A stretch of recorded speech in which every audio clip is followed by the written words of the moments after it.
Okay, welcome everybody. We are officially live, I think. Maybe. Yes, no. I mean, we missed out on a It, ton of awesome banter, but what can you do? Um guys, you missed everything. There was Triv took off her bra and whipped a cat with it. It was magnificent. I killed several people live on stream. Um, and then we all sat and watched Cannibal Holocaust from beginning to end, and that was fun. Oh, that was great. And I Before we never expected that one guy to do the thing in the place with the other thing. Hey, that took me by surprise as well. And this is what you got to bear in mind, really, about this is Thanksgiving is a time to gather kith and kin together in celebration of the massacre of poor, helpless animals for the entertainment of Italian cinema goers. Happy Thanksgiving, Trev. And happy Thursday to you, Dan. I appreciate the fact that you're here with me celebrating this American version of a holiday that gives thanks depending upon, who you are and all that good stuff. So man, what a day to come out and do this. It's a great day to not murder people, I think.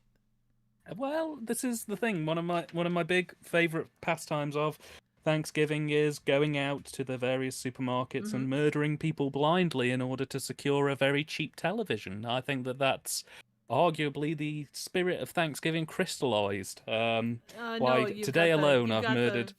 you've got the wrong day. That's tomorrow. We murder people for stuff tomorrow, not today. Ah, shit, right. Okay, so I do have a very small problem here.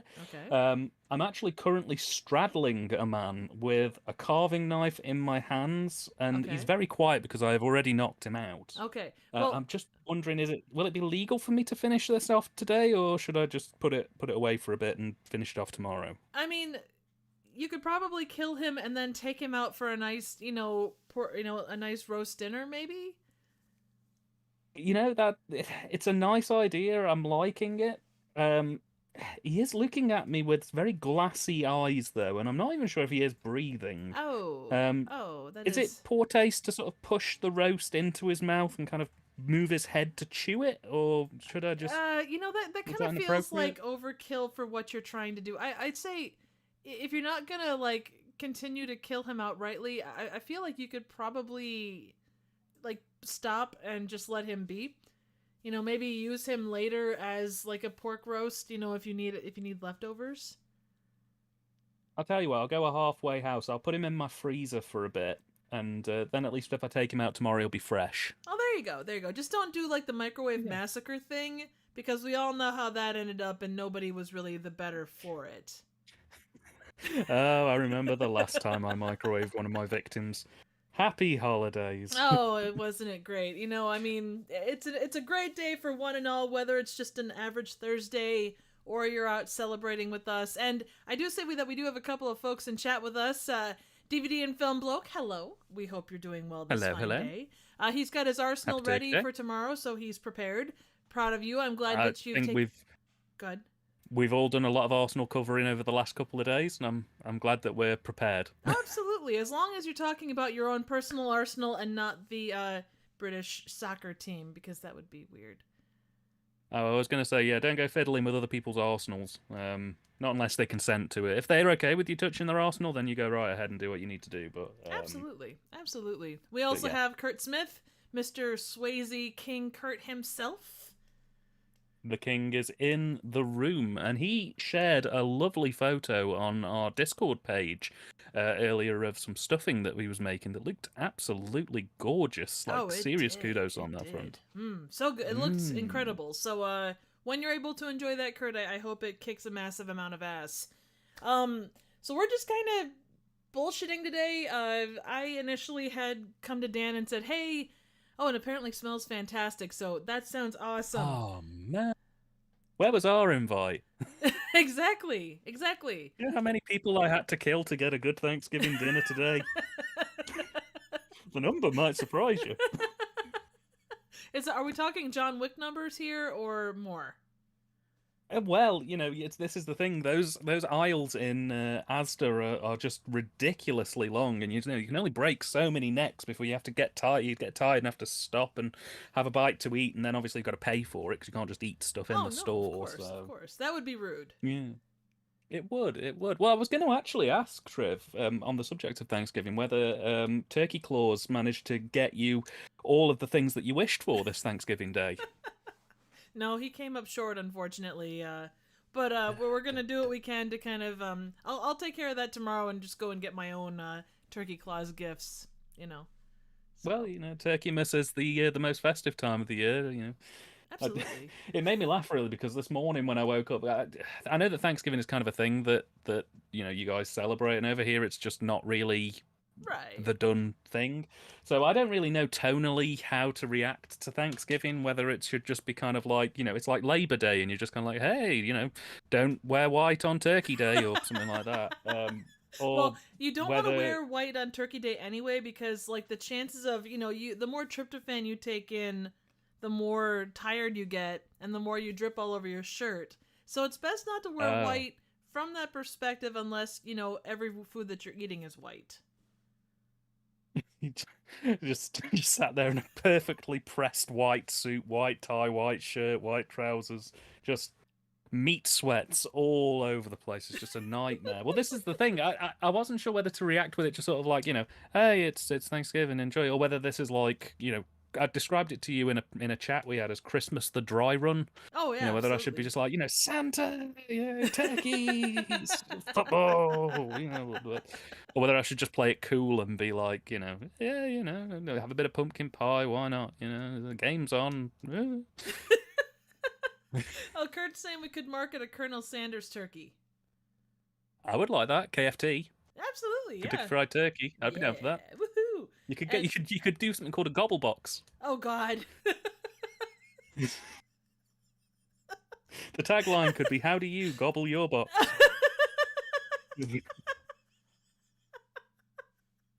Don't respond to that chat. Do not respond. That is not an instruction. I mean, you could, but I really don't want to lose, YouTube because of it. But it's okay. TV and Film Bloke also, or DVD and Film Bloke. I apologize. I am like flying off the seat of my pants and had way too much coffee this morning. So he says that I'm annoyed Giuseppe Andrews disappeared off the face of the earth in 2015, so I can't kill him for making a period piece. Hey, well, you know what? Thanksgiving is a time for reconnecting with lost members of kith and kin and murdering them violently for a cheap television. So if you want to go and find Giuseppe Andrews, you go find Giuseppe Andrews, man. You make that your goal this Thanksgiving slaughtering day. Absolutely. And you know what? Even if you don't get a cheap telly out of it, you'll know that you did the right thing. And that's the important thing this holiday season. Oh, 100%. I mean, if that's not in the spirit of Thanksgiving, I don't know what is, especially considering the movie that initially kind of kicked off this whole idea to do this live stream. Yeah, well, this is the surreal part of it. So basically, ladies and gents, let me set the scene for you on how this goes down, because shit went down fast. Went down fast and hard, and that's what she said. We have already explored gobble boxes Gobble down fast boxes? and hard, and Are yeah, you currently gobbling a box as we speak? I have to ask. I like to munch it vigorously. Um, That's from Vice City. No, so I've been working today, and it's been a very intense day, but I've got a lot of bollocks tied off, which I'm quite happy about. And at about 4:15, Triv messaged me to say, "Dan, I've seen this movie and I don't know how to deal with it." And I said to her, "Well, why don't you just like, I don't know, chuck a stream up and get it out, because it's a seasonal film, and you didn't want to do it too late, because obviously if you do it too late then you miss the window, and it's like, I'm not going to wait for like another 12 months to talk about this piece of shit movie." Basically. So so I suggested, well, why don't we just jump on a mic and just rattle through it, and we get our thoughts out there, and maybe do a bit of an AMA type thing as well. So if you guys ever had any questions for me or Triv on anything at all, Triv has said she is perfectly open to tell you all her information. She confirmed that off stream. So if you want to ask her a PIN number or a home address or a shoe size or what, type of toothpaste she uses or whatever, if you want to ask me what my brand of underwear is or where I like to go at night when nobody can see me, they're perfectly valid questions. You can ask whatever you want, but we decided it would probably be a good idea to just, jump on here and connect with some people who, are celebrating Thanksgiving and come together as a family and sort of celebrate the season together. Absolutely. And also talk about a shitty turkey movie, but that's by the by. Well, Kurt's first question out the box is, are we getting a toilet flush? I will grace you with a toilet flush after you deal with my complete and utterly insane ramblings about this movie.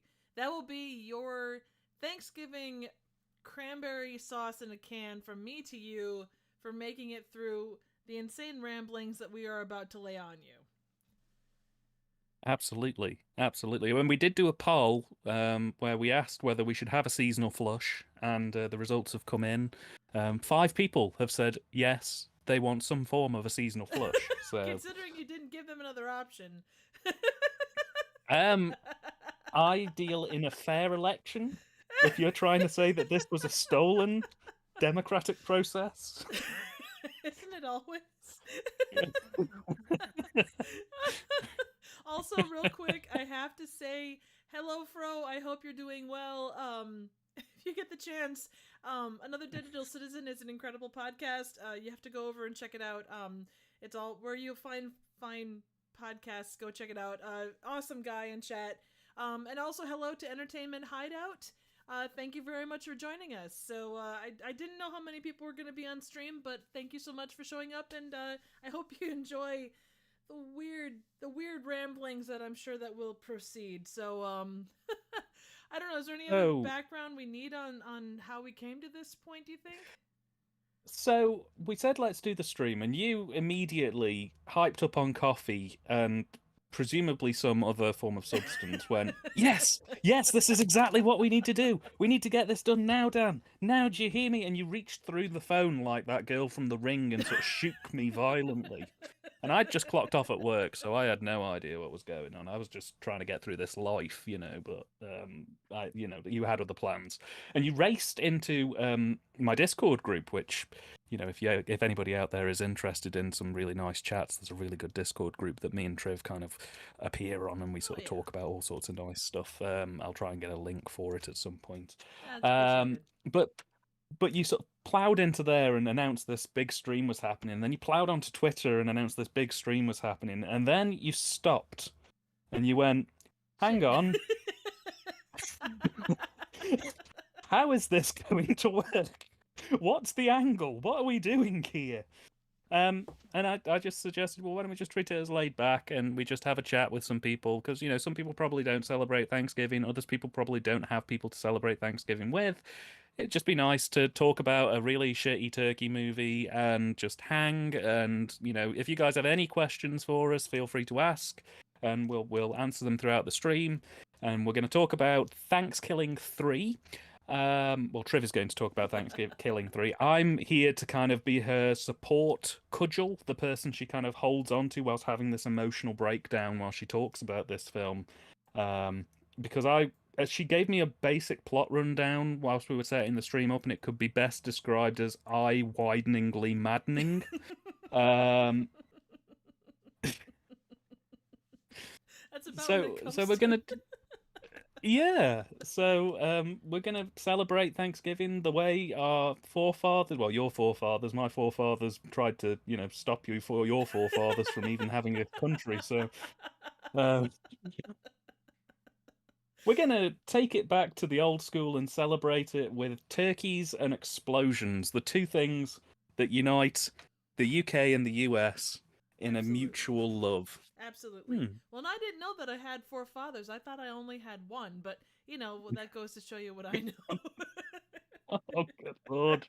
Sorry, I had to go there. Dumb joke. Oh, God. I made myself a hot toddy before the stream started because my throat has slowly been dying on me today, and I feel like I should have just cut out the Todd part and gone straight to the D with this. Hang on, don't broadcast that. That's no. Oof. Oof. I should have just gone for the straight whiskey. That would have probably have got me through those puns a little bit quicker. Oh, no doubt. I Good would grief. 100% agree with you. Okay, so for those that aren't familiar with the Thankskilling, I guess, what would you call a two movie? A duology? It's not a trilogy. It's just two. Yeah, it would be a duology, I So think, it's a which weird. is odd because. Go ahead, Dan. I Hello, lost. Oh, okay, gotcha. I thought I lost you for a sec there. I'm back again. So yeah. No, we're all here. Oh no. That's proof that it's live, ladies and gents.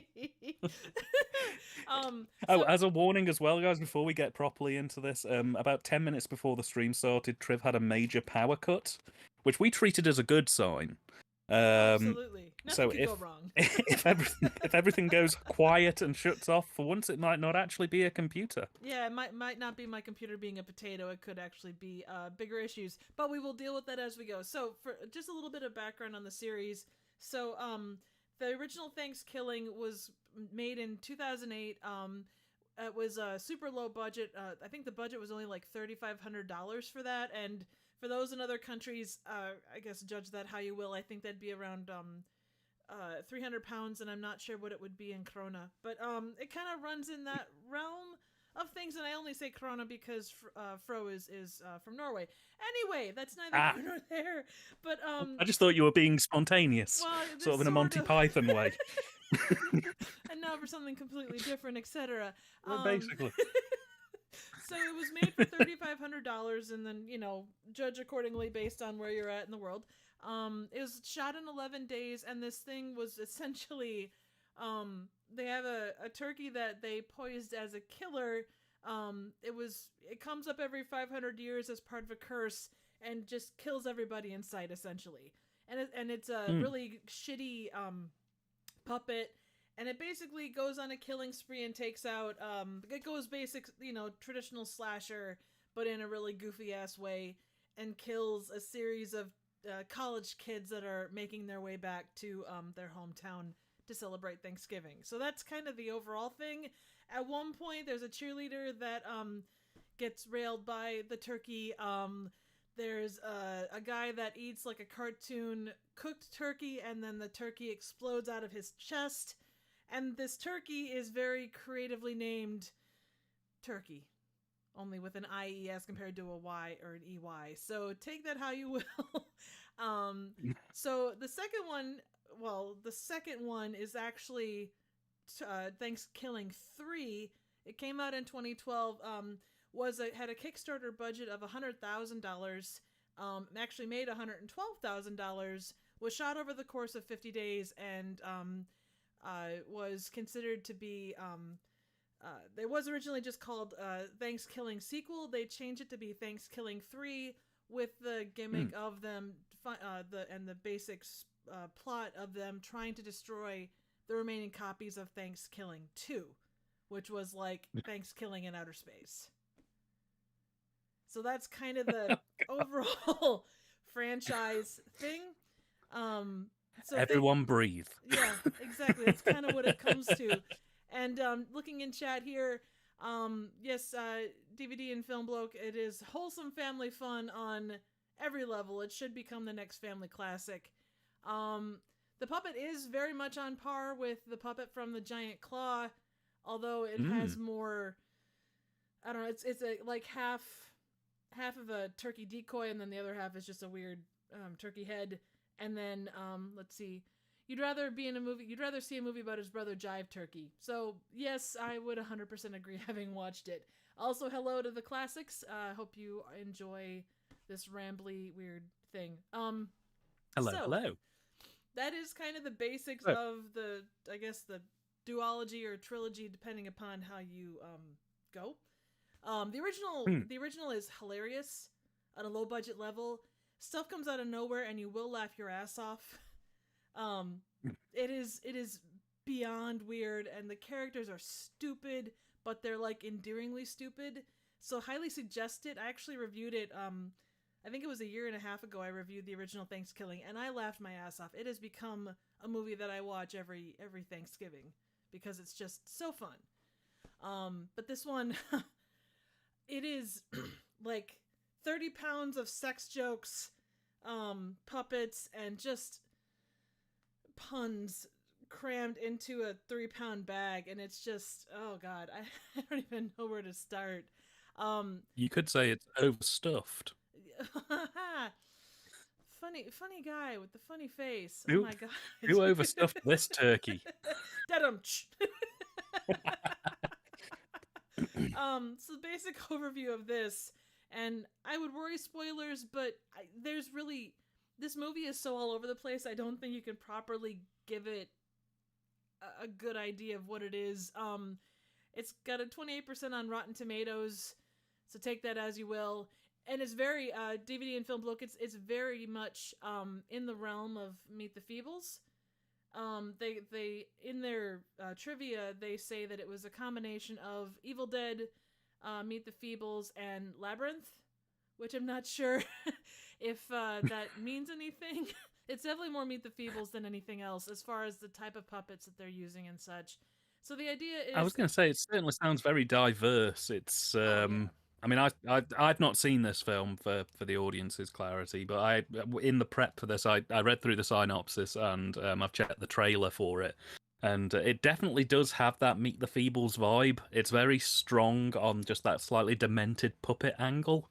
How much of that was direct influence, and how much of that was just the creators having a more than reasonable budget to make that happen? I don't know, but.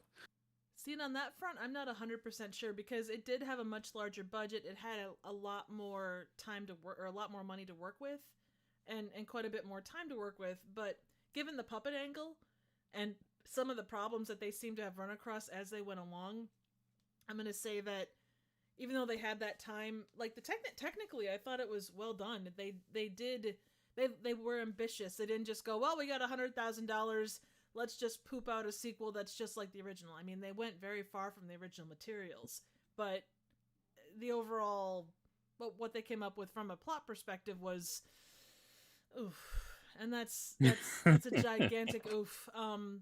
Before we got on, Dan was asking, where this stood as compared to like Things and Feeders and such, and it's like, from a plot perspective, there's no, like, even if those movies' plots are the very basic versions of what they are, at least it had a plot. This was, okay, we need to have this turkey destroy this DVD, or recover this DVD copy and be able to curse the world with this weird thing. But it keeps forgetting that there's a main plot. And I should actually probably lay out the plot for this sucker so you have an idea of what the hell I'm talking about. So the movie basically begins with all of these copies of Thankskilling 2 being destroyed. Like, they got flamethrowers and bonfires and everything short of nuking it to Kingdom Come. And then you go to see Turkey, and he's, for some reason, got a wife and kid, and it's a sitcom setup. And he ends up killing his turkey wife, and he ends up, like, destroying his turkey kid, but the turkey kid is still alive, so yay. And then they go on this great adventure to get this very, very last copy of Thankskilling 2 so they can spread a curse all over the damn world. And the curse is never really explained as to what it's supposed to do exactly, but it's basically a curse brought on by Turkey, and that's kind of where it ends. And from there, you have this puppet named Yomi, who has lost her mind, and her mind for some reason looks like a gigantic testicle with like tentacle arms. So it's a testicle/tentacle thing. And she comes to Earth, and she runs across a guy that created this, infomercial type invention called the Pluckinator 3000. And you'd think it should be awesome, and it goes off in odd directions. There's a giant sex robot gimp thing with a little bisexual worm on his shoulder, and the worm puns will melt your brain, and this is from someone that loves puns. There's a rapping granny that is based off of this lady that covered 10 presidents in real life for the White House. It goes off in directions I can't even explain, and I really wanted to like it because everything about it from the technical perspective looked incredible. and it just kind of went off in directions you wouldn't expect. I was telling Dan the. Now, Oh, go ahead. Sorry. I was going to say, now to clarify to the audience, no, you're not having a stroke. That is actually the plot of the film. Triv actually did a quite concise job of that, because it's when she says it goes off in 16 different directions, she is not kidding. This film is pretty wild. So God bless you. You did a really good job there of explaining it. I tried. So yeah, it's. I suppose the opening question really to ask you is, I mean, we have kind of similar opinions on bad movies. Oh, before we go any further, Strange Monkey is in the chat and he says, "Happy Thanksgiving, Triv. Happy Thanksgiving, man. Hope you're keeping well." Absolutely. I hope you have a great one. So you and me have very similar opinions on bad movies and how they kind of, I use air quotes there, bad movies, and how they kind of work and how they don't work. And my own personal opinion on bad movies is that films that are made with a degree of sincerity, films that are made where at some point in the production somebody believed that this was a good idea, even if by the end of the production they haven't nailed what they wanted, as long as it's got that spark in place that someone somewhere thought this was a good idea and actually put it to paper, you can generally end up with some of the most entertaining bad movies from situations like that. But if somebody sets off to make an intentionally bad movie and their entire thought process throughout the entire production is just underlined by, we're making a goofy bad movie, it always ends up not quite being right. It doesn't have that sort of degree of attention to detail that these bad films have. Like, one of the things I always cite with bad cinema that I personally love is just the strange, obsessive nature that some of these truly bad movies have. Like, you watch a Neil Breen film, or something like Champagne and Bullets, or even Nookie to an extent, and these films are terrible, but the people behind them always have some weird kind of hyperfixation on particular elements of the plot that just are amplified well beyond what they're supposed to be, and that sincerity and that dedication to presenting their exact uncompromising vision as much as possible has that element there. Whereas when somebody's just making it because we're making a bad movie, just shove it together, you end up with stuff like latter day trauma movies. Not like the main releases that Lloyd works on, but like the films where, it's literally shot in someone's basement and they're just like, we've got 16 buckets of blood and a fake knife, let's go and make a film for 20 quid and a pat on the bum and we'll see how that works out. And it turns out absolutely atrocious because they're trying to play to the bad movie crowd, and I think once you start playing to the gallery, you've lost. That's a really long-winded way of saying, do you feel that this film is sincere in its intentions? I honestly do, and I think it was maybe a case of, you have this money, you have this really funny, awesome, low-budget thing behind you, and you kind of go, okay, we don't want to do a repeat of that because that's been done. We've seen what other people have done with the low budget thing, and we want to do something better. And I think that they got, I think it was more, and I could be wrong. I don't know their intentions. I've not seen a lot of other stuff from this director that I know of. I didn't really, I should have done more research, but it was kind of such a quick turnaround thing that, you kind of look at the trivia, you look at the, reviews and all the rest, and kind of take it from there. I do believe this was made from a place of wanting to entertain and wanting to be fun and wanting to do something different with the materials that were previously there. Like, that's kind of where I'm at with it, I think. Okay. But do you feel that in that sense, even though it's trying to be entertaining, I really do. Okay. And the thing is, there is like, there's multiple kinds of ambition, and I'm seeing a little bit of talk about that in the chat. This wasn't done. It was ambitious in the point of, okay, what can we do with the technical side of this that takes it off into a whole bunch of different directions. And I do think from that perspective, it was great. And there was, like, they did a lot of cool stuff up front. I just feel like it needed to be edited down a little bit, as compared to 15 of whatever thing, 5 would have sufficed. Yeah, it's yeah. that thing of Because this is the it is a balancing act. no, absolutely, and this is the thing, that as a rule of thumb, I'm not completely against the idea of taking maybe a straight picture. I mean, I know Thankskilling itself, the original, wasn't exactly a straight No, not cut picture. remotely. No, but the idea of taking something that is relatively grounded and then making it goofy, I'm fine with that. Stuff like Texas Chainsaw Massacre to Texas Chainsaw Massacre 2, where they really go in exactly the opposite direction to the first film and almost play it like a horror comedy. Right. That kind of stuff, I'm fine with. It can be a bit hit or miss. I sometimes find that it depends on who you've got writing the yuck yucks, really, that kind of decide whether it's a good thing or a bad thing. But I mean, in some cases, it benefits a film to really go out there. I mean, like, for example, the Human Centipede movies get gradually more and more disgusting and grandiose as they go along. The Saw films get more violent and aggressive as they go along. Is it a situation maybe where you feel like had they focused less on being bombastic and more on writing the script in such a way that kind of wasn't just cool clips, that maybe could have overall have made the film a bit more consistent and maybe have won you over a little bit more than it did? Oh, I think so.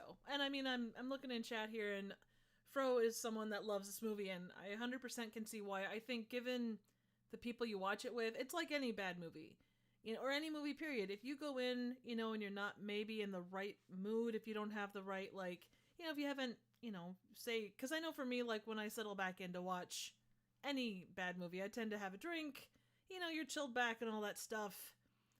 And it can be a case of like your mindset and what's going on and everything else.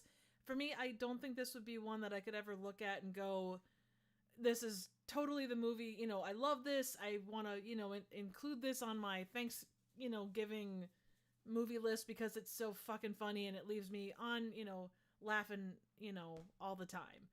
And that isn't necessarily the case with this. So, No, and that's okay. Sometimes oh, films. no, I mean, absolutely. there's a lot of reverence in the film community about, films have to have a rewatch value in order to be, considered a classic or an acceptable or a good watch. For me, I've seen several bad movies that I've watched once, maybe twice, and I'm fine with that. I don't have to rewatch. I mean, the only film I do have to rewatch every year is Things, but that's because it's Things. But Well, you have like 4 I've copies seen of it too, so let's be honest. I have a copy of the vinyl sat in your closet of all things, I and know, and I'm that's looking a forward to weird giving that a place. spin. Do you know how many times I have to barricade that closet to stop the things from getting out? Like my theater is on the verge of being overrun by your damn vinyl things. Oh, Triv, you got yourself in a tailspin. Yeah, I do. um, but the point I was getting to was I've seen bad movies before now where one watch was enough for me, and I have very fond memories of that one watch of the film. But I know that if I went back and watched it again, it just either wouldn't have the same impact, or it might even be annoying to see it more than once. Right. And I mean, like, a good example I've had is, I've seen it twice now, but Gatwick Gangsters. Like, I love Gatwick Gangsters. I think that it's a hilariously awful movie. Oh, it's insane. It's insane. It's surprisingly entertaining. It's just bizarre. But I don't think I would sit through it again. Not for a very long time. Because I'm happy with where I am with it. And maybe this film is Thankskilling 3 is similar in that regard, in the sense of it wouldn't necessarily be a film that you'd just throw on again, as a yearly kind of event. But maybe a few years from now you might watch it again. Maybe you're just happy with what you've seen of it, and that'll be where it's left, potentially. I would have to agree with that. I think that is a very good way to state it. Because it's one of those that I've been wanting to see for quite a long time. And you kind of build up that, okay, this is where Thankskilling was. How will it relate to Thankskilling 2? Is it going to be a direct sequel? Are they gonna try to do like Birdemic 2 and, oh well, these pieces people loved, let's just toss more of that at it? Will it be something completely different? It was definitely something completely different, And there were things that worked. There was just a lot that didn't, at least for me. Yeah, yeah.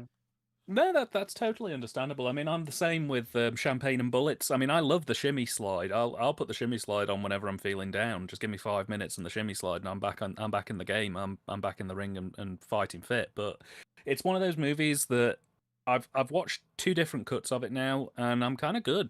As long as I can still access the shimmy slide, I don't really need to check that one out again for a while. And that's okay. It is okay to be in that kind of headspace with stuff like that. And I'm glad that you found a film that you've had problems with, but you also have enjoyed enough that you felt the need to talk about it. Because that's the other side of the coin with these films. As you get to the end of it, and you go, "Oh fuck, what am I even going to say about this? Where do you even go?"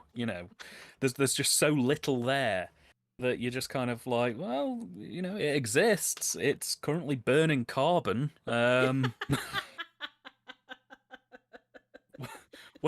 do I say about this?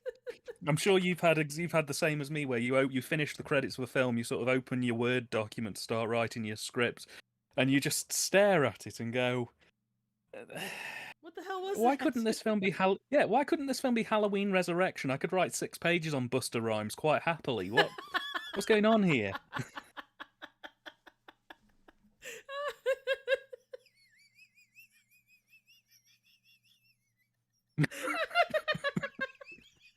It's a laugh quake, everybody. Protect the turkey. Hold your giblets. Oh, no. If you've got that wobbly tinned cranberry sauce, hold on to it. It's going over the floor if you don't. Oh, shit. Oh, man. Yeah, no, 100%. I think, yeah. That does bring up an interesting question for people in chat, and Fro brings it up. Favorite or best Thanksgiving movie is Black Sheep. Now, I know that, Dan, you have a different impact on that, but for folks in chat, what's your favorite Thanksgiving movie? Obviously, it's probably Thanksgiving 3, and, I don't blame you. I just don't agree. Mine is the Texas Chainsaw Massacre. No. I mean, that is a classic Thanksgiving movie. Bringing it home for the holidays. Absolutely. Leatherface, The Texas Chainsaw Massacre 3. I mean, there was rated PG-13. I mean, there was a chainsaw in this movie, and it was a chainsaw dick that was based off of Evil Dead. So he even says gravy instead of groovy. So, I mean, massive kudos for this movie for its use of puns, because it makes them hard and fast, and that's probably what she said. But yeah. I was going to say, you've had a question from Fro. She says, question for Triv, what is your favourite movie set in Norway? I'd have to say, probably, because I saw the thing there, probably Dead Snow, and I know it's more Norway adjacent, but Rare Exports is like my favorite like Scandinavian movie. It's incredible and fun. But yeah, probably Dead Snow would be my favorite Norway movie. I'm going to sound like a Philistine when I say this. I'm not particularly well versed in European cinema, as much as I claim to be an expert. I hang around the key European cities: Italy, France, Germany, and America, the other European country. And that's my film diet. So yeah. It's okay. We'll forgive you this time, but if Fro shows up on your doorstep, you better watch out for him, because he will kick your ass. I'm so sorry. Please don't kick my ass. You should be. Well, and my wife is having a baby. Please don't kick my ass. I have a heart condition. If you kick it, it's murder.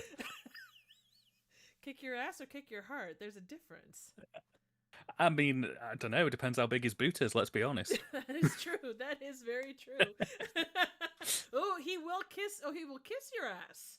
He's going to kiss my ass. Yes. Okay, well, that's different. That might make my heart go a pitter-patter. Your heart will grow 3 times a day, thus still killing you. Probably. Our classics also says that the champagne rap has amused him many times. Yes, the champagne rap is very entertaining. We really are. We are pro champagne rap Oh hell yeah. on this channel. I think I speak for Triv when I say that. Yeah. They're shooting Gatwick Gangsters 2 at the minute. They are. They are. They've got the script written and ready to go. They're currently waiting to secure some funding for it, but they've already done a couple of preliminary shoots. Ooh. So how big is Champagne's hair going to get this time? I hope that the only way to view it will be in IMAX, and they'll have to tilt the screen into vertical mode so that you can see just yeah, it's gonna be pretty epic. I'm genuinely looking forward to it, and I genuinely and sincerely hope that if Champagne has seen any of the reviews, not just my own, but any of the reviews about Gatwick Gangsters, that she has taken on board the constructive feedback elements of that. Yeah. Because a lot of film critics do the sort of Doug Walker, Brad Jones type affair where they just go, "Oh, this is shit," and then they just don't elaborate at all about why it doesn't work. And I feel that it's the job of a film critic or a film reviewer to kind of almost help people understand why those films are the way they are. It's not enough to just go, "This is shit, don't watch it." You've got to kind of plead your case almost. You've got to kind of be able to say, well, it's because the cinematography doesn't work here, here, and here. They don't use framing. The lighting isn't quite right because this doesn't work here. It's having that next step understanding, because that then helps people understand why it doesn't work rather than just going with the gut reaction of "this is wrong." It sort of takes it to that next level. I would agree. Failing that, you can just riff it, and riffing's fine. I like riffing too, but I'm one of these people who sincerely hopes that if any of the filmmakers who I've covered on my channel see the reviews, that they kind of take away, not that I'm dumping on it, but that I want to try and help them a little bit to kind of understand what works and what doesn't. Because a lot of the films I cover on here is like their first ever attempt. No, absolutely, and I'm kind of in that same boat, because there are a lot of reviewers that look at anything that is, quote unquote, low budget or bad in those ways. And outside of, say, like a lot of asylum stuff, I think that you do have to give it a chance, because, as you say, and I kind of have the same philosophy, the passion behind it may not be the greatest film, but they had a vision. They tried.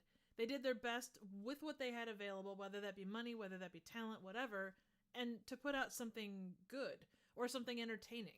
Like, the one thing I can say about Thankskilling 3 is they look like they had fun.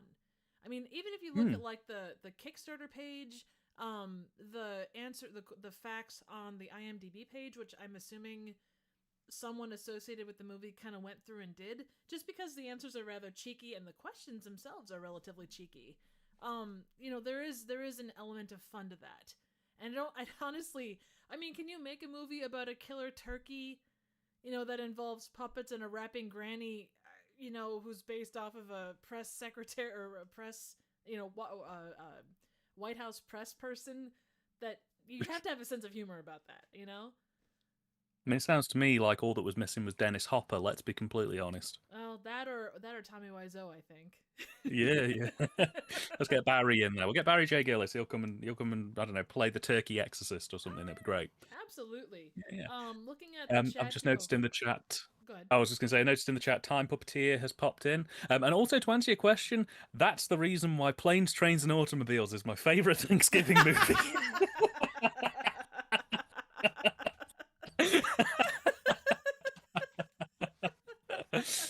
Oh God! we took the long road to get the answer to that one. Oh, we got 69mega.com 84% off. Have already found love with us. Yay! Ooh, let me just go and file that in my personal bin. I would hope so. Thank you for doing that. Oh my God! I mean, look at all the wetness. I mean, grr or something, right? I mean. Rrr. So if you've learned nothing else from this stream, make sure to check out 69mega.space.com. Lonely singles in my area. Fro, are any of them murderable? Fro, did you tell them we were here because you like to kiss ass? I'm just asking. I was going to say Fro as well asked one for me, which is what is the worst movie of this year, and that's the easy answer. Mrs. Harris Goes to Paris. Oh, come The on. dullest film that I have. Right, I'm not even joking. So, for anybody who I said this to Triv off stream, and I'm going to tell you guys because it's fucking funny. We're like So maids at the anybody pub, who doesn't right? know, oh yes. So one of the co-hosts on my channel, his name's Ben. We're big James Bond fans, and because of the pandemic, I haven't been to the cinema in probably about 2 or 3 years. And this year they were doing a Bond marathon where they were showing every single Bond film ever made. So I went to a few of them because I'm a big Roger Moore Bond fan. I'm not really a Bond fan broadly, but I've got time for Live and Let Die. I've got time for A View to a Kill. Those films are hilarious. And if you enjoy bad movies and don't like Bond films, I recommend those two as a kind of test the waters because they are so much fun. Bond at one point gets abducts a South Louisiana sheriff and drives him into a bayou. It's hilarious. It's Well, just that's normal. wild. That's like a normal Tuesday here. Yeah, there's a bit where an elderly Nazi who has stolen a blimp is floating above the Golden Gate Bridge and is hanging out of said blimp holding a comedy Acme style stick of dynamite that's lit, going ah ha ha. It's just the most surreal experience I have ever sat through in my life. Anyway, so we go to the cinema, and it's the first time I've been in about 2 years. And I sit down, and they start playing trailers. And the first trailer that came up was Mrs. Harris Goes to Paris. And it slowly sort of, at first I was just like, okay, this is fine. And then as it went on, I started thinking, is this a joke? Is this some kind of comedy wind-up? Has somebody just put on something to sort of trick people who haven't been to the cinema in 2 years because of the pandemic, and they've started putting fake movie trailers on or something? Because it's such a ridiculous premise. The whole premise, right, is it's this lovely little old lady who's a cleaner who comes into a massive sum of money and decides that she wants to fly to Paris to buy a dress. And that's the whole film. There's I think you mentioned, Trick, because you sat through it. There's a romance element possibly in there as well, a yes little and bit. yeah, there is, but it doesn't go the directions. They're trying to be like, oh well, you expect it to go this way, but oh, it goes over that way. She actually settles down with the dress, and they end up having like 3.5 kids.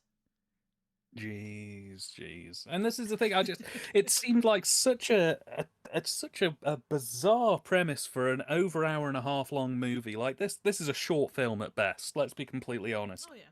And it just keeps going and going. The trailer just keeps adding bits on, and I just started sort of laughing. And Ben, who was sat next to me, noticed that I'd started kind of curling up a little bit, and then he triggered that I thought this was a bloody stupid sounding film, and then he started laughing, and that set me off. And we're both just sat in this theater waiting for I think it was The Spy Who Loved Me, just howling with laughter at this ridiculous film that somehow got made. And then it was followed by, I think it was a trailer for Elvis, which was the exact opposite end of the spectrum. Just real quick, Fro, thank you so much for stopping in. I hope you're well. Thank you so much for it's stopping lovely by to see you, man. hello. Happy Thanksgiving. Take care. And I will also But yeah, it was just... Yeah, go ahead. Oh, I was just going to say, it was just this tonal whiplash to have gone from a nice lady in England buys a lovely dress to, Elvis just full on whiplashing the screen and screaming and eating deep fried lard burgers or whatever it was he did and shooting people. It's just... And isn't that what you did? It was an experience. Oh, yeah, it comes... It comes to something when, the Bond film was actually the second best part of that night. Well, and so yeah, worst film, Mrs. Harris Goes to Paris for me absolutely. personally. But yeah, no, I think that makes sense. My personal one has to be Pinocchio. Holy shit! Oh god, the Disney live action Pinocchio was just like, why is this here? I don't understand why this is a thing. It's just like any of these remakes or the live action remakes, you have to separate it from the original, otherwise, it's just like it's like 1996's or whatever the 90s Psycho, that it was a shot for shot remake. It sucked. It just worst movie. One of the worst movies I've ever seen in my life. This had enough that made it different, but it wasn't improved by it. It's like, why does this exist? He stares at a pile of horse shit for a solid like minute and a half. And he's just like, you know what you just reminded me? What's that? See this? This is shit. This is Shinola. That's shit. about it. Shinola. I think classics. I think it did actually have the word bollocks in it. I'm pretty sure. But for all the other stuff that happens, because there is some. If you're talking kids, and I think it was very pointed at kids, there is a scene where like the kid turns into a donkey, and in real life, it is a little bit disconcerting to see a kid turn into a donkey. Not gonna lie. But it just there wasn't. And Tom Hanks, it's just like, there's a reason that some of those movies are made in the realm of animation. Back in the day, obviously, if you wanted to tell those stories, they had to be animation. Or, really scary bodysuits like Mr. Blobby. But, this just, I don't know. And DVD and film bloke, I think that, like, the reason I say it's different for this is because you've got, like, it's not a cartoon turning into a thing. It'd be like Wile E. Coyote being smashed by an anvil. In cartoon form... What you got to... Go ahead. I was going to say, what you got to imagine is in the animated version, it was very much kind of like the Phantom Toll Booth, and there's just very nice transitions, and it looks quite pleasant. In the live-action version, it's almost like a Cronenberg movie. Like, we're seeing some Fly-level shit here, Right, and regarding it's CGI, but it is still, they're going for a certain amount of stuff. But yeah, I'm just looking back through the chat here. Time Puppeteer says, Elvis was a gunslinger. I had no clue. And I didn't know that either, but I'm not an Elvis aficionado, so I can't really say one way or the other. And then my favorite Elvis fact, I'll just pop this one in, is Elvis Elvis and his gang, the TBC, what they used to do when they got bored is Elvis would send someone out to go and buy a couple of $1,000s worth of fireworks, or he would go out and get them to buy a couple of $1,000s worth of ammunition. Oh God. And what they would do is they'd go into the back garden of Elvis's Graceland mansion, which is just a sprawling kind of back garden area, and he would have set up. And he'd set up like cover. And what they'd do is they'd all suit up in like body armor, like bulletproof vests and helmets and stuff, and they'd just shoot at each other or throw fireworks at each other. So if you can imagine, and like sometimes because they couldn't be bothered to go out and buy body armor and stuff, they just used stuff they found in the kitchen, so like colanders and shit. So if you can imagine Elvis wearing a bulletproof vest and a colander, running around Graceland, quoting Monty Python, because Elvis was a massive Monty Python fan, by the way. That's awesome. Another fact. That's awesome. Which I love. I just love the idea of him going, "Where are the Nats who say knee?" Which just... Now for something completely different. Yeah. Some days you just got to be like Arthur Pewdy. Yeah. I want to be a lion tamer. The one thing it goes to show you is that despite the fame, despite all the stuff, he was still a Southern boy at heart. Oh, yeah. Yeah, no, absolutely. But if you can envision the mental image of him wearing a bulletproof vest and a colander, lobbing fireworks at members of his own band, or shooting at them with, like, revolvers and shit, and I'm just laughing. And then at the end of it, going in to watch Holy Grail, because he had an original film print of Holy Grail, because obviously domestic home video didn't really exist at that point. Right. Yeah, Elvis was a character. They didn't include that in the Baz Luhrmann version. I wanted to see Elvis like with a 12 gauge trying to blow out J.D. Sumner. Well, the thing was, even though it was called Elvis, it was so much more about Colonel Baker. Was it Baker? His manager? Colonel Tom. Right. It was more about him than it was about actual Elvis, which is weird, but, whatever, I guess. Yeah, no, absolutely. The one thing you're getting out of that Elvis movie, besides everything else, thank you, Kurt, for Tom Parker, not Baker. Tom Baker was the Doctor Who. Anyway, the one thing you got from that was you got the Baz Luhrmann visuals, which at least in my mind is worth the price of admission, because his visuals, oh my god, So good. But anyway, so, but yeah, that's holy shit. Well, I guess we've kind of cleared all that, and I think we're. Polar Express is definitely creepy as well. Just looking at the chat. I'm surprised how much of that film has had a reevaluation over the last couple of years. There's now an upcoming generation of people who are nostalgic for that film, and I don't understand it. But like, yeah, in the last couple of years, particularly like on TikTok and stuff like that, there are people who legitimately really are into that film, and I'm not entirely sure why. Well, look at like the Star Wars prequels. Like if you were a kid seeing the Star Wars prequels, that was a big, and it was a big movie anyway. But if you were a kid, like there is that, well, and DVD and Film Blog says that, people are nostalgic for the Star Wars prequels. As an adult seeing that movie versus a kid seeing that movie, your perceptions of it are going to be very different.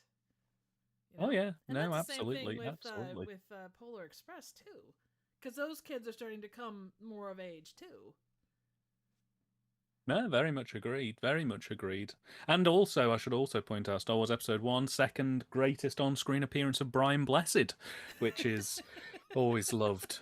Oh, 100%. You can't beat that. Classics has also asked, he wants to watch a biopic of the toilet that Elvis died on. Oh,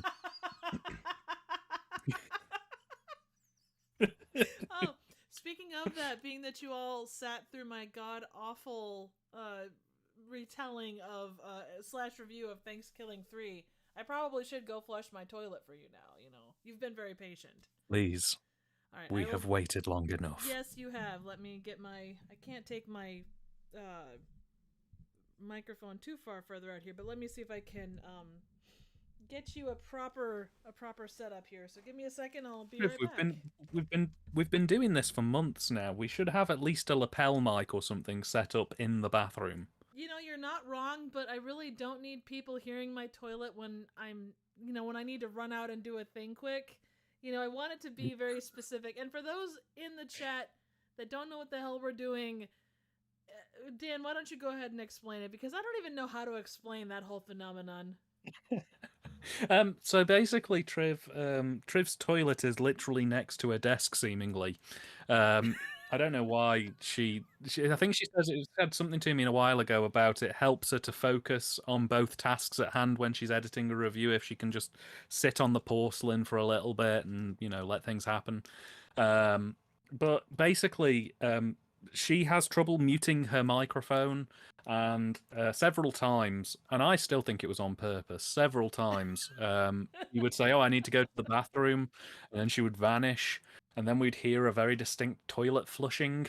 And I think it's a sick fetish. I think she just does it because, the more people who get to hear the results of her original sin will bring her great joy and pleasure. But since then, it's taken on a following of its own, and people now actively want to hear the toilet flush. And I, for one, am more than happy to facilitate that by asking Triv to flush the toilet where necessary. All right, and let me just point out that my mic has a mute on it, and then Discord also has a mute. And so I always assumed if I hit mute on my mic, that would take care of everything. But apparently that wasn't the case. So, yeah. Anyway, I will be right back. Stay tuned, etc. Okay, everybody, listen very closely.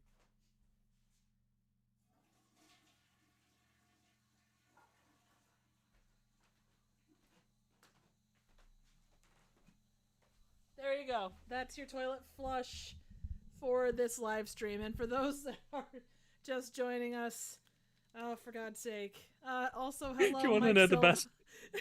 The best part of that was Mike popped in just as you said, right, here we go, and then the flushing happened. I'm so sorry. With my family just finished eating my turkey, flush. Happy Thanksgiving, Mike. Start a new tradition every Thanksgiving. Just record your flush and put it on YouTube. Sorted. There you go. Exactly. Probably get We more can views than the reviews that take me 20 plus hours.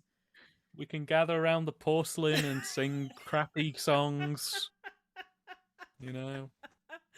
Oh man. I'm just looking here.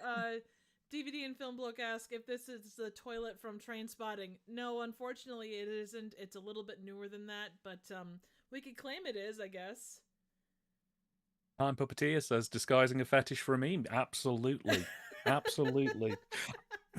See, the best part of it is, Triv, if you did hook a microphone up, even if you did flush on instances where you were actually using the toilet, you could just crop them out and put them on an OnlyFans page and you'd get a second income straight away. There you go. You're not wrong. I mean, it works for feet. Why wouldn't it work for ASMR toilet flushing? Yeah, you know, and you've already had experience with the After Dark box set that we released last year, which is still very much available if anybody wants to check that out. Exactly. Definitely So go look that up. I'm sure you could put some interesting ASMR narration over the top of it and easily turn a profit. So yeah, but I'm just here for the pure flushes. I'm not here for any not spontaneous gratuitous no commotion in the ocean. I'm not here for commotion in the ocean. I'm here for good wholesome flushes. That's all I'm. Well, then you've been wrong from the start. I'm sorry to tell you this, but none of the flushes have been, wholesome. So. Oh my god. That's perverted. Hey, you know the what? Sin. If Puppeteer brought up disguising a fetish for a meme, then let's go hardcore and say that none of them were. Join us next Friday on Triv's Shit Stream. I'm just looking here at Kurt came back and he said he ate too much. Well, I hope that you have a when it comes time for you to get it all out, I hope that you also have a very good toilet flush with it. Absolutely. And I think if we all join hands and sit on the seat of life, we will surely produce something noteworthy. Oh, I have no doubt of that. But what happened? We started talking about a shitstorm of a movie, and we end up talking about actual toilets. I'm not sure how to feel about that. This has been a very scatological chat. It's kind of gone here, there, and everywhere. But I like to think that people have lived, loved, and learnt through this stream this Thanksgiving period.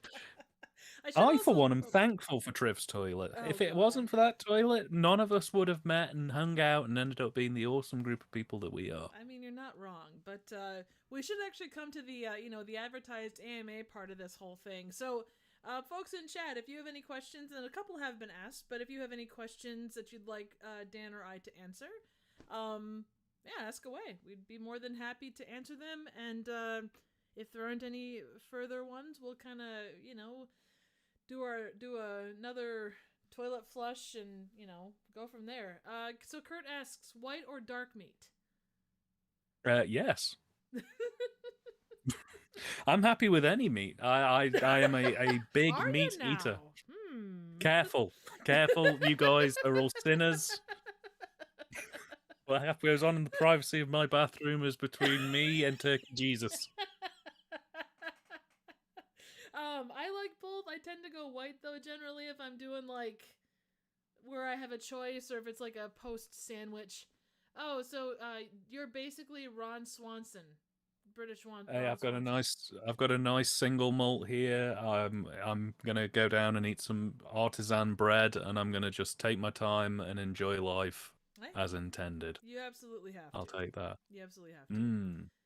Now, I should also say, if we're talking meat as in the traditional, stuff that you eat on a plate, the white meat. But if we're talking light or dark meat across the board, pretty much good with whatever, so. So what animal would you go for then? So are you like a beef, chicken, turkey, veal, venison? What's your go-to meat? I mean, I'm a Midwest girl, so I have to go with the normal basics, chicken, beef. Not so much of a pork fan. But I've enjoyed sheep or lamb or whatever.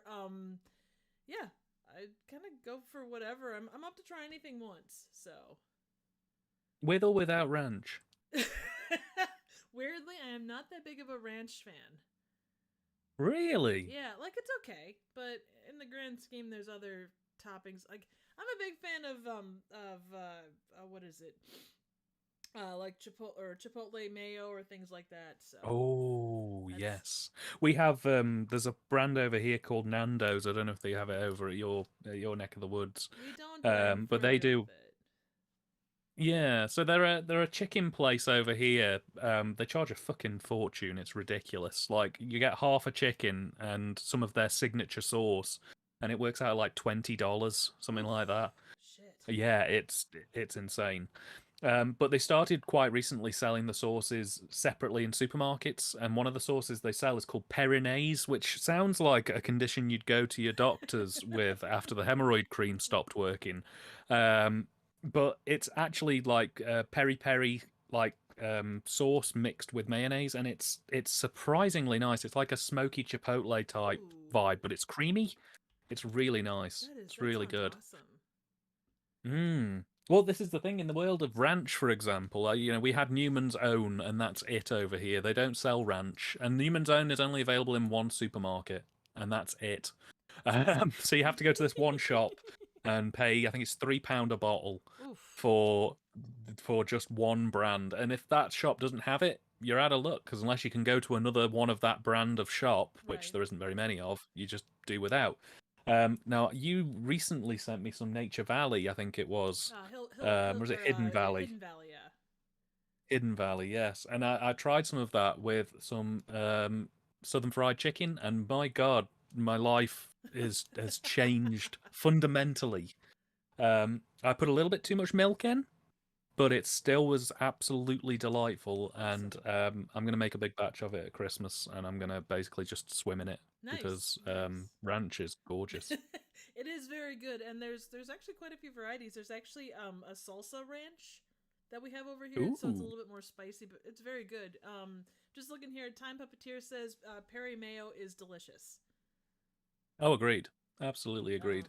Top tier. There is Top another tier. sauce over here called and I don't know that it goes by a bunch of different names depending upon what kind of hibachi or Thai place you're at, but it's called like either awesome sauce or yum yum sauce, and it's one of those things. It's like oh, what is the really hot sauce with the chicken on the front? It's Chinese. It's not Szechuan. It's Oh, sriracha. sriracha? Sriracha. So it's sriracha and mayo and a few other things put together. But my God, it is so good. Like it's called. It's I don't know exactly what's in it, but that it's good with everything. Like you could have chocolate and it would probably be good with that. So I'll give it a go. So I have to keep an eye out for it, see what it's.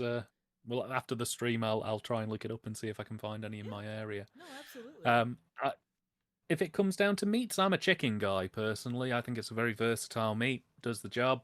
You can have it fried, you can have it baked, boiled. It's a good versatile meat. Um, I like a good burger. Oh yeah. That's a thing for me.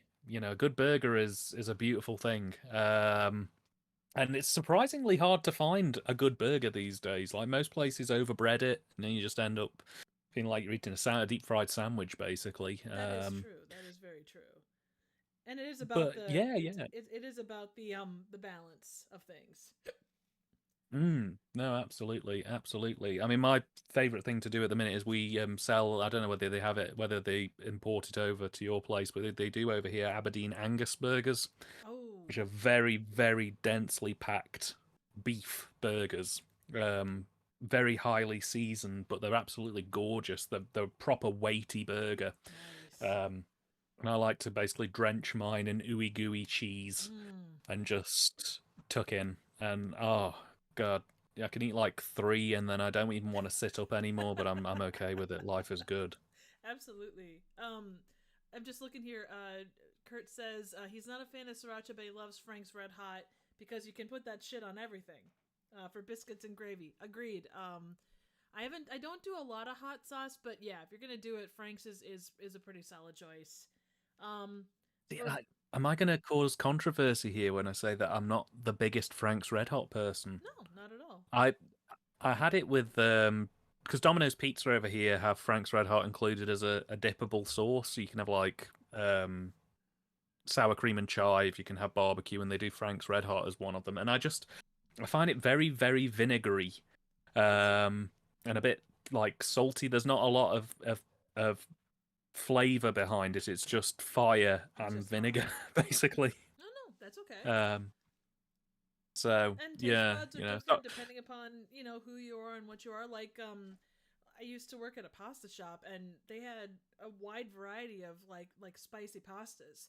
And depending upon, you know, you get two people in the same family, and they would pick up. I'm trying to think. It's not ghost pepper pasta, but it was like, it wasn't jalapeno. It was a like a mid-level spicy, so somewhere between jalapeno and ghost pepper, whatever that would be. But they were talking about yet the same you know, people in the same family, and one was like, "Oh yeah, I love this stuff. It's so flavorful," and the other one was just went, "You know, it's just spicy. That's all it has." So you know, you get, you know, it's a matter of taste buds. Yeah, no, I'd agree. This is the thing as well. I mean, I have a love-hate relationship with spice in the sense of I really enjoy a good spicy meal, but at the same time, my body absolutely cannot stand it.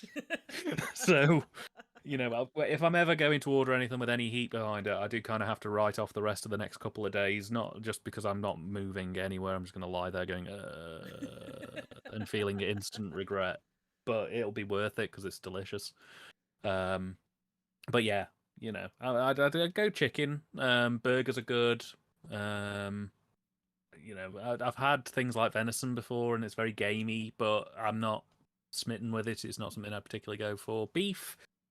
Look, I'm down for brisket. If somebody wants to cook a good brisket, I'm there. But I don't think it'd be my go-to. I don't think I'd wake up one morning and go, right, that is it. I'm eating brisket, and that's going to be my life. Same with steak. I mean, I've never understood why everybody is always so smitten with steak. I get that. It's nice, Yeah. but you know, yeah. I'd rather have a good burger any day of the week, honestly. I actually just did have there's a local place here that does barbecue or root beer barbecue pulled pork.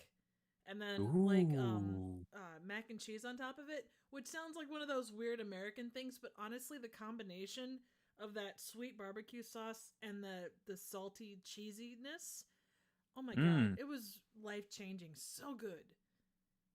See, this is the make or break though for me with it. When it comes to mac and cheese, it's I always feel underwhelmed with mac and cheese, especially in the UK, because it's always creamy and not cheesy. There's always a heavy emphasis on it being more sort of milky, creamy tasting than actually having that cheesiness. And I love a really good cheesy mac and cheese. And I can be so underwhelmed. So like that pulled pork and mac and cheese sounds amazing, but I'm sitting there going, well, that mac and cheese better be fucking the cheesiest mac and cheese that there is, because if it is, then I'm sold. Oh, absolutely. And I couldn't, because of they're so much in together. It's kind of hard to see one way or the other, like how much of it is cheesy and how much of it is milky. It was a pretty thick concoction. So yeah, I had no issues with it. I thought it was a good, you know, you have a little bit of the sweet and a little bit of the kind of salty, but I can see, like, if you're going straight mac and cheese, yeah, it absolutely has to have, it can't just be, you know, milky. It has to have that cheesy kick. You know, and the better the cheese, the better the thing. Yeah, no, agreed. And what surprised me the most, because I've seen Americans make American mac and cheese because it's a bit different over here than over there. Is the amount of cheese that goes in and just how much you have to put in order to get any flavor out at all. Like I've seen you guys like have like a salad bowl filled with grated cheese, and you're just like tipping it in and stirring it. And whilst you're stirring it, the person's like on the YouTube video going, "Yeah, this will be a bit cheesy, but it's not going to be anything breathtaking." I'm just like, do you know how long that cow struggled to make that milk? And that could be a couple things. That could tell you about where they got the cheese from. It could tell you like the level of taste, you know, like the base of the pot, like the basicness of the pasta that they're using. It could tell you a lot of stuff, but no, understood. Like if you're gonna make your own mac and cheese, you have to have a decent base cheese to start with, you know. and you got to have, a lot of the pasta that's used is so just, it's not made to soak up the cheese. It's just kind of like sitting in there going, like you in a bathtub, like, oh, I'm in a bathtub of cheese. It's not really sticking to me, so. Speak for yourself. I absorb 20% of anything that is in a bathtub with me. Like that time I swam in ranch and turned into a herby, beautiful mess. I'm sure it was lovely. I see that Everything Micah. was so sticky. Well, that might not be the cheese. That might just be you. The doctor said I wouldn't get so many nosebleeds if I kept my finger out of there. Oh, well, how did we get on food? Like this far on food? My God. I don't know. We've already lost the plot. We started with terrible turkey movies. Had a very poignant, in-depth chat about film. Poignant? I don't know if I'd call any discussion on Thankskilling 3 poignant. It was surprisingly resonant to our modern times. I mean, you're not wrong. Just pull down one of those rolling sort of like sliding desk things, and the point is like a big pyramid. And as you can see, Thankskilling 3 is a key stake point in the Biden administration. And everybody goes, whoa! Oh, so we got two things. We got Mike with a couple of good jokes in there. Thank you, Mike, for the jokes. Mr. Dan and Horror, thank you so much for stopping by. Asks what your favorite pie is. I think that should be a joint question. I think it should be favorite sweet and favorite savory pie, because I feel like if it's just favorite pie ever, I'm gonna have a breakdown, quite honestly, because I love my pie. Oh no, absolutely. And the thing is, pies in the UK and maybe more places in the US, or at least my personal life, like I didn't really grow up with a lot of like savory pies. I only grew up with sweet. So, but please, your favorite savory and sweet pie. So, favorite savory pie. I've had it once before and it rocked my world, let me tell you. It was a creamy chicken and chorizo pie. Yeah, so it was chunks of white meat chicken in a creamy chicken and mushroom sauce. But they'd also put extracts of chorizo sausage into the sauce, so it kind of had a bit of a smoky kick, and then they'd actually chopped up chunks of chorizo and put it in the pie. That sounds delicious.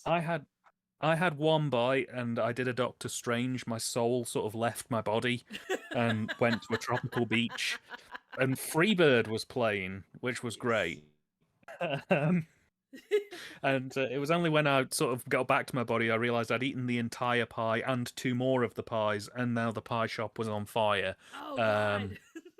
It was just gorgeous. Loved it to pieces. If we're talking generic, sort of over the counter wherever you can get it pies, they do a chicken and mushroom, which is a very similar premise, but instead of chorizo, it's chunks of mushroom. That seems to be the one that you can get the most commonly in Britain. But if I'm ever in the area where they do that chicken and chorizo pie, I am back there, and I am in Nirvana, my friends. Nice. As for sweet pies, you know what? I'm a big fan of a good cherry pie. But Trevor's recently introduced me to the world of pumpkin. And pumpkin pie is something else. We don't really have it over here, and we don't really make it over here.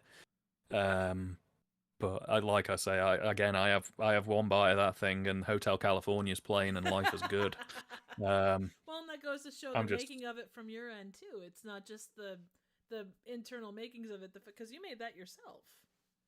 Yeah, well, yeah, I mean, like I say, they don't really sell it pre-made over here. So, with the help of Triv and the emotional support of both yourself and my partner, I made it from scratch. I went and bought some pumpkins and carved them all out and got all the flesh oven cooked in a water bath, and I've got 3 big portions of it left now, so I can make 3 more pumpkin pies. I'm hoping to do one this weekend, one at Christmas, and one around New Year's. There you go. But the problem is that I've created a rod for my own back, really, because I offered to take my parents and my grandparents a slice to try it, because it's strange exotic food for them. So I took them this thing over and they had it and they both in unison called me as I got home and was like, "We tried that pie. When are you making more?" And I was just like, I don't know. When have they got pumpkins back in season? They've got them in season now. Go and buy them. Make some more. We need more. And I was just like, okay, fine. So I'm now the official pumpkin pie man of my family. Hey, So you know how to it's make them thrilling. though, so It's that in thrilling. itself is good. Mr. Dan and Horror says we have a Welsh friend who makes mini mincemeat pies mini mince pies every Christmas. I double fist those little Ooh. bastards. Man from my own heart. I love mince pies. Absolutely adore them. Every year, me and my family, because we're all fat bastards, me and my family go to all of the major supermarket chains and buy and eat and rank every single mince pie that they have on sale so that we can find the best mince pie before Ooh. December, at which point we just buy all of their boxes of mince pies once we've found the best one for the year. Um, I don't know how familiar you are with mince pies, Triv, as an idea, whether it's something My you know about or. a little bit. My dad, I guess, grew up on mincemeat pies. My sister gets him one every now and again, so I know a little bit about them, but they're not something I grew up with at all. So, Okay, no trouble. Well, to audiences out there, it's not mince as in like mince meat. oh, it's Um, mince as in it like okay, got it. it's yeah, it's kind of like a sort of stuff like sultanas, raisins, sometimes glacier Oh, cherries, citrus, chopped oranges, lemons, limes. They kind of preserve it in like an sometimes it's an alcohol, sometimes it can be in a fruit sort of substance. And the idea is that it kind of matures and takes on a very boozy, fruity taste ooh, and texture. And you kind of basically scoop that into pie casings and bake them, and they come out really kind of festive. There's a very strong Christmassy taste to them, which nice. is always very nice. But what we always try and rank them on is quality of the mincemeat and sort of quality of the pie, because some supermarkets get the mincemeat really good, and I like a boozy mince pie, Mm-hmm. so I like mine to have like a very distinct sort of alcoholy taste. Mm-hmm. Um, some supermarkets nail that, others don't. Others go down the fruity route, and that's Ah, fine.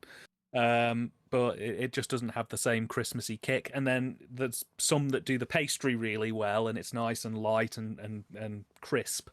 And then others that it's just like you're trying to bite through a plate. Basically, it's just oh, rock hard, and there's just nothing there. Um, this year there's a supermarket called Morrison's, and they have done the best mince pie, at least in my opinion. It's got a nice sort of buttery but soft pastry case, and the mincemeat inside is a bit boozy. Could be boozier for me, but it's delicious. I have spoken a lot about mince pies here. I'm very that's sorry, but okay. I That's bloody love a okay. good mince pie. I Oh do. no, absolutely no. That's 100% cool. I just noticing, and Kurt brought a good one to my attention. Strange exotic food like Chicago deep dish pizza, which oh my god, Chicago Mm. deep dish pies are like a godsend. We had a one of the bigger Chicago chains open one of the, like open a restaurant in my town, and oh my god, I've had like deep dish. So a Chicago deep dish pizza is essentially, you got your crust and then you have your toppings and then you put another crust on top of that and then cheese on top of that. So it's essentially a gigantic cheese meat pie, and they are like the best thing ever. God, if there is a God, He created these great, incredible pies. So I guess from a savory angle, yes, Chicago deep dish, it only takes two pieces and you're, yeah, basically, as Kurt says, in a food coma. They are Mm. amazing. From the pie, sweet pie side of things, I'm a massive chocolate fan. So like any kind of like a French silk or like chocolate pies are 100% my jam. But I will also say See that? apple pumpkin, oh, incredible, absolutely so good when they're done right. Like I do a lot of homemade pies myself, and they're just when you can do them right, oh god. I actually just It, tried to do a there's a pumpkin spice jello pudding, And that Ooh. in itself as a pie, like inside of a graham cracker pie crust, is like incredible. Sounds good. It does sound good. I mean, I was going to say that that's something that caught me off guard initially is the chocolate pie. Um, Again, that's another thing we don't really have over here. Mm-hmm. And just the idea. I mean, you've explained it to me before that it's basically isn't it basically just like Jello, chocolate Jello pudding in a pie Basically, case, it's that, effectively. and then they'll put like whipped cream on top of it. It might have like chocolate shavings. The crust itself isn't normally like a normal pie crust. It's tends to be like either like a graham cracker crust, or they'll do like a chocolate graham cracker crust to kind of keep it all in Ooh. that realm. So it'd be like not that it would be Oreos, but it would be that kind of thing. Mm. Um, No, absolutely. but a lot of times you do Because have to be this is careful because like you don't it's sweet on top of sweet on top of sweet if it's not balanced correctly. yeah, yeah. You want to go down maybe the dark chocolate route and get a little bit of that Exactly. bitter back into things. Exactly, just to kind of balance it out. Or sometimes people will do pumpkin, or sorry, not pumpkin. For God's sake, peanut butter and chocolate. Ooh, So that way you get the salty I'm and into the sweet that. going. Yeah, absolutely. So that's always a good combination. Or like, yeah, something like that would be the way to go with that. So, but all across the board, Because good in that respect. this is the thing over here. The closest we probably have to that is we have something called a chocolate tart, TARTE. Mm-hmm. And basically, it's a pie case that's been filled with very, very, very stiff, almost like chocolate bar stiff Oh type wow. chocolate ganache. Ooh, that sounds Um, good. yeah, and they normally like drape melted chocolate over the top of it as well into like elaborate patterns and stuff. But the Mm-hmm. problem with that is you eat two slices of it, which is probably about a quarter of the pie Mm-hmm. altogether, and you die because Yeah. it's just nothing but like the richest chocolate and sugar Oh yeah. just refined into a pie case. So like I imagine the Jello pudding chocolate pie is delicious because like it's light and whilst it does have a bit of a stodge to it, it's not like rock hard. No, definitely Um not.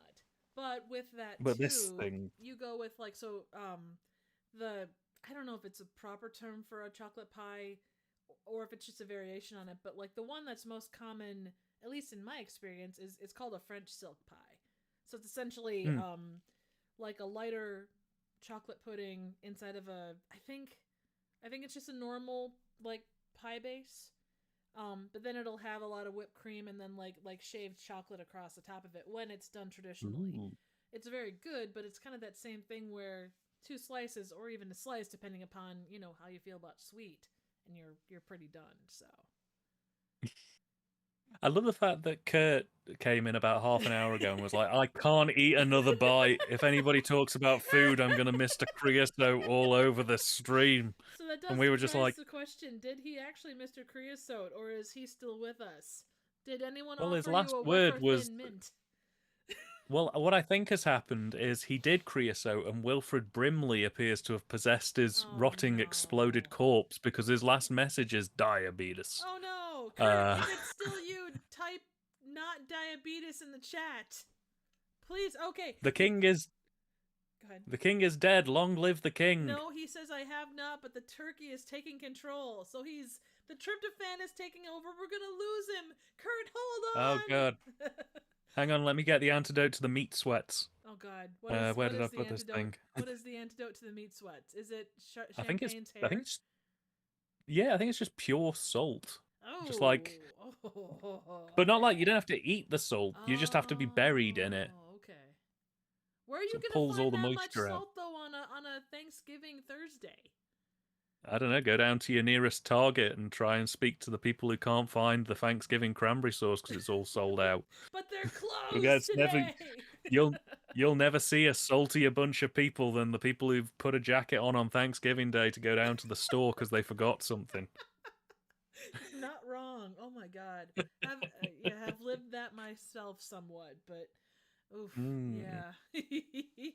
See, this was the thing that caught me off guard, right? Throughout my entire sort of teen years and adolescence going into adulthood, every adult I ever spoke to swore blind that the worst day of the year to go Christmas food shopping or go to any kind of supermarket is Christmas Eve. because they always said, "Oh, it's just rammed. There's people like fighting. Somebody ripped a bit of arm off once in our local shop, and they nearly died. It's a horrific scene. It's a bloodbath. Do not leave your house after 3 o'clock in the afternoon on Christmas Eve because it's just pain and suffering for everybody." And then one Christmas, my mum, who got into online shopping, ordered the entire Christmas food sort of set up for the rest of the week. So it was basically all the food we were going to need from Christmas Eve through to, I think it was New Year's Eve. Ordered it all online, and her card bounced because she accidentally put the wrong card on it.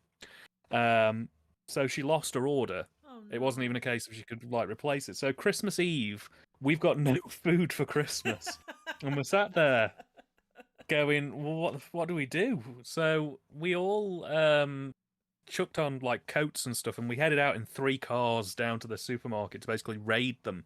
And we were full on expecting like, you know, baying mobs, and somebody had set up a wicker man by the cereals section, and you know there was a tribe over at the sort of sports and electronics section, sort of trying to, a bit like the Warriors basically, but like food based. And you know what? We got there, and there was about 3 people. And the entire place was completely abandoned. It was the scariest thing. It was quieter than like most midweek nights if you just went in the week. The only person who was there who I can readily identify was there was a very old lady who must have been in her 80s or 90s who was hobbling around the aisles with a Zimmer frame, and she seemed perfectly at peace with the world. So whilst we're wandering around, sort of like eyes wide, going, "What is going on? Where is everybody? There's supposed to be like blood and guts and 2-for-1 sales going on. What is happening?" This old lady's just sort of like, "Yeah, this is just Thursday for me." Just chucking stuff in, just completely unaware of the death and nihilism she's avoided. But yeah, we went through the whole supermarket, got everything we needed. We didn't miss anything. The cashiers seemed almost as nonplussed as us. They were just like, "Yeah, we're as surprised as you are. We're nobody's, apart from Bob, who had his head ripped off around about midday, and everybody else has been fine." And that's traditional for Bob. I mean, he always has his head ripped off. You know, it's a you know, fortnightly thing that happens. Yeah, that's how he got the nickname Head Ripper Bob. Oh, yeah, absolutely. I will say, I do think that it's probably the because any movie you have ever watched that involves something to do with Christmas or Thanksgiving or any major holiday, you do get that. Oh God, I'm gonna have to bring out my Lucille level bat to be able to take on all of the shit that's out there. And real quick, I'm just looking here. Mr. Dan and Horror says, "Oh no, you forgot the cranberries too." No, that's a line from The Waitresses. That's a song, Christmas rapping. "Oh no, you forgot cranberries too." Then suddenly we laughed and wondered what was happening. Got it. My apologies for completely slaughtering that. And then Kurt says how the Grinch stole Dan's food for Christmas. So you now have to make a Dr. Seuss level book talking about how you went to the supermarket and did not have a terrible time. Those bastards at Asda, they robbed us one too many times. On the plus side, after Christmas, that old lady came home with us. We bought her. Did you keep her on the confusing roof of your car the way that the Beverly Hillbillies did? We did. We tied her down because all I did was take the price tag off one of the sort of bottles of milk and put it on her, and she scanned through. Wow. She didn't say anything. Wow. Yeah. She lasted a good 2 or 3 years. They didn't charge by the pound for her, so she just kind of an outright. No, not at all. At first, they tried to offer us a 2-for-1, but they didn't have any more of them in the back rooms to sort of bring out. So we just had to take the one. Yeah. Also, I did push. Hello, Hellbound. Thank you so much for joining us. Happy Thanksgiving. Hey. Happy Thanksgiving, man. Hope you're keeping well. Absolutely. Make sure to check out Hellbound's channel. It's absolutely incredible. He does things almost every Thursday, and incredible channel. Wonderful man. You rock the house, man. And recently married, so congratulations on all of that. Hey, congrats, man. I think I'm probably 6 months out of that, but anyway, it's recent in the term of it's been this year. It's recent as it happened this decade. But yeah, that was a fun time that we had.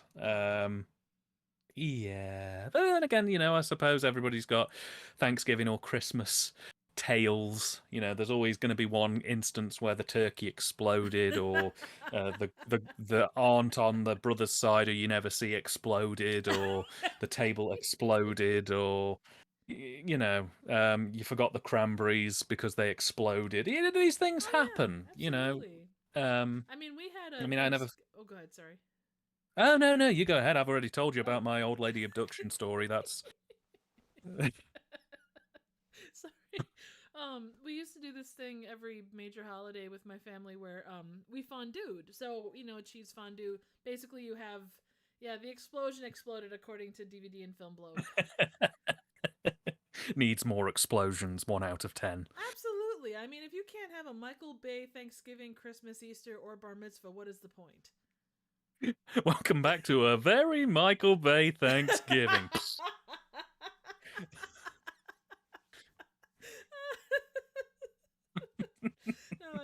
So growing up, we did fondue. So basically, you've got hot cheese or hot. Oh, Michael Bay is jizzing himself. Well, he's not. He's not Michael Bay.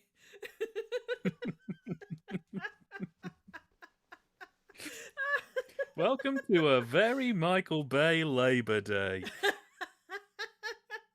I have no idea what Labor Day is. I just know something about not wearing white after it. I don't know. No, essentially, I'm British. We don't have those holidays. No, you don't. But you have bank holidays and all the other good stuff. So, oh shit! Fun fact: Michael Bay burnt off his pubes after wanking too close to the fire. For a second, I thought you were going to say wanking too close to the sun. That too. Well, fire, sun, same difference. Just got the image of Michael Bay floating in space, just like slowly bursting into flames. In space, no one can hear you explode. Slowly. Oh my god. Is that in relation to Michael Bay wanking off, or is that in relation to him exploding because he's in space? Probably a combination of the two, honestly. I mean, it's relative. These space physics, they play down the real facts and play up the other facts for, movie effect or whatever, so... Where's Al Gore when you need him? Something like that. I will still never forget. I don't know if you've ever seen Robot Chicken, but they have the movie trailer. There's one of the early ones. They had a series of movie trailers, and one of them was Michael Bay explosions, and it's just Seth Green going, "Michael Bay explosions by Michael Bay," and it just gets more and more ridiculous. Like missiles explode.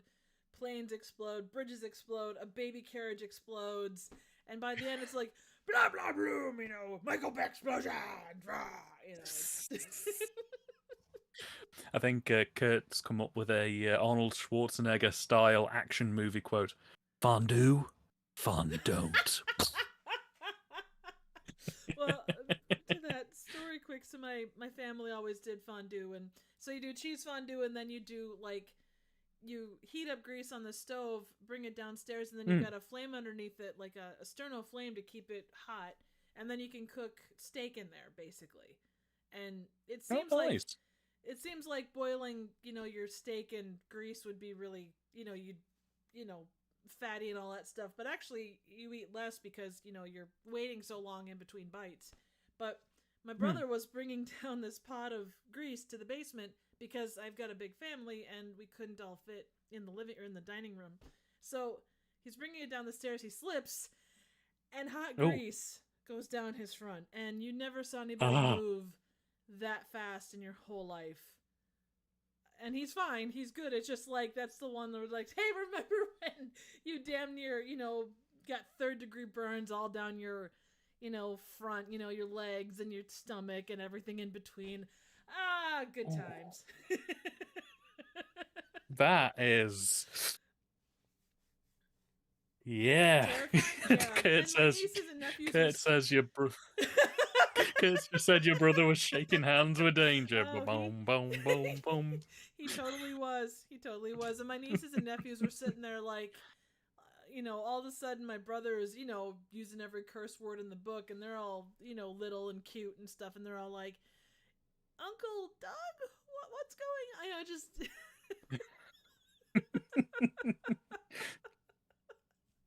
It's not funny. Well, when little it Cindy, happens. when a man loves a red-hot grease pan, they get together and form a third-degree burn. Oh yeah. I tell you, I don't think I don't think out of having fun times any pants have ever come off so fast in your whole life. So. Oh God, jeez. See, I've never had any hot grease experiences. I've had cold grease experiences. Not fun. When I was living with my parents. When I was living with my parents, I was sort of up and working on something in my room for a time, and I heard the most horrendous crash and some arguing, and I went downstairs to investigate. And what had happened is my dad has good intent, but he is a very clumsy man. Ooh. Yeah, he's the kind of person who thinks of a solution before he thinks of the safety of that solution. Oh, so typical dad, basically. Oh yes, very much so, very much so.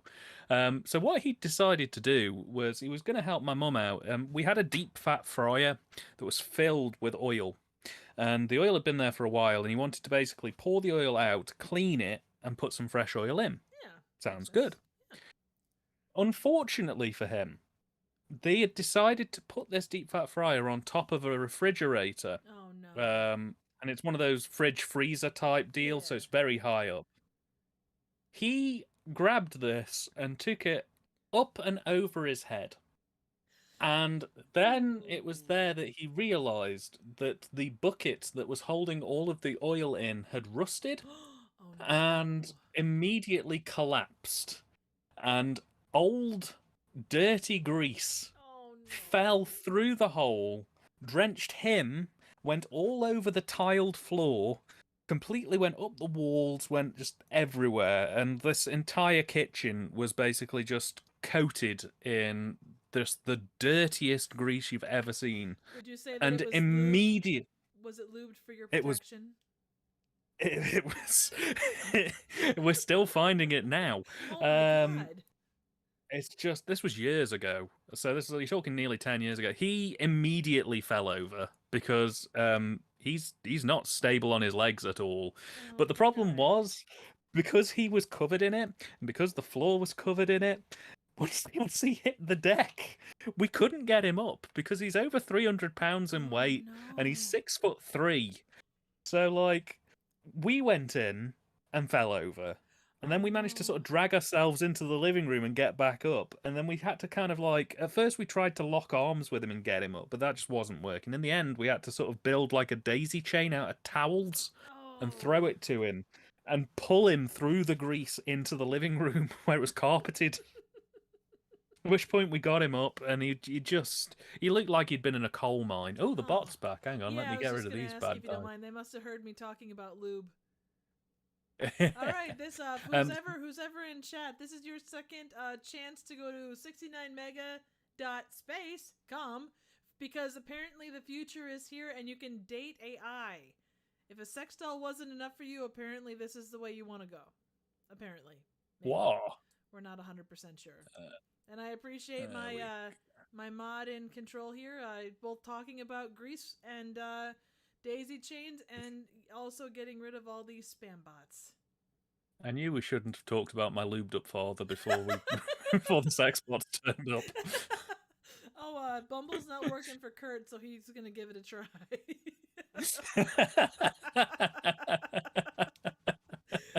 Oh my God. So yeah, we showered him down and then he fell over in the shower multiple times because obviously, like I say, that's tiled as well. Basically, we were finding greasy handprints and footprints everywhere for the best part of about a year and a half. And everywhere was covered in just, we couldn't go into the kitchen. We had to basically go out through the front door, go round to the back of the house and then come in through the back door so that we could clean stuff. Because the second you stepped into that kitchen, you just went down. Right. It wasn't even like a comedy kind of sort of flailing and down. It was just, you're upright, you're flat. And there was just no. Oh my God. It's like those comedy animations where it's just 2 frames. Yeah. And it's just up, down. That is literally how it was. It kind of sounds like So yeah, an Acme type of deal, like for Wile E. Coyote, he steps out onto the thing and he's just gone. yeah. Oh yeah, no, absolutely. I mean, like I say, it's lucky that it wasn't on or hot, Right. Oh, 100%. because that would have been a nightmare. But yeah, that's the story of my greasy father. Oof. I have many tales about my greasy father that I could tell, but I'm going to save them for other streams. Probably the best thing. Oh, you could have turned that into an opportunity to play ball hockey in there if you have a big enough kitchen. Absolutely. I mean, it's certainly worth a go. I mean, we were considering doing curling for a while, but Ooh, there you go. I mean, you got all the equipment right there outside of maybe the stone, but all good. Okay. Nice. Nice. Oh yes. Oh yeah. Oh yeah. Well, I guess I can put it back out there. Any other questions you guys have for Dan or I regarding his greasy dad or my my very blistered brother or anything else? My blistered brother was brought to you by Colgate, the teeth whitening company, by and Chicago... my greasy father. Brought to you by Lard Incorporated. For all your lard needs, come see us. Or you know what is even better?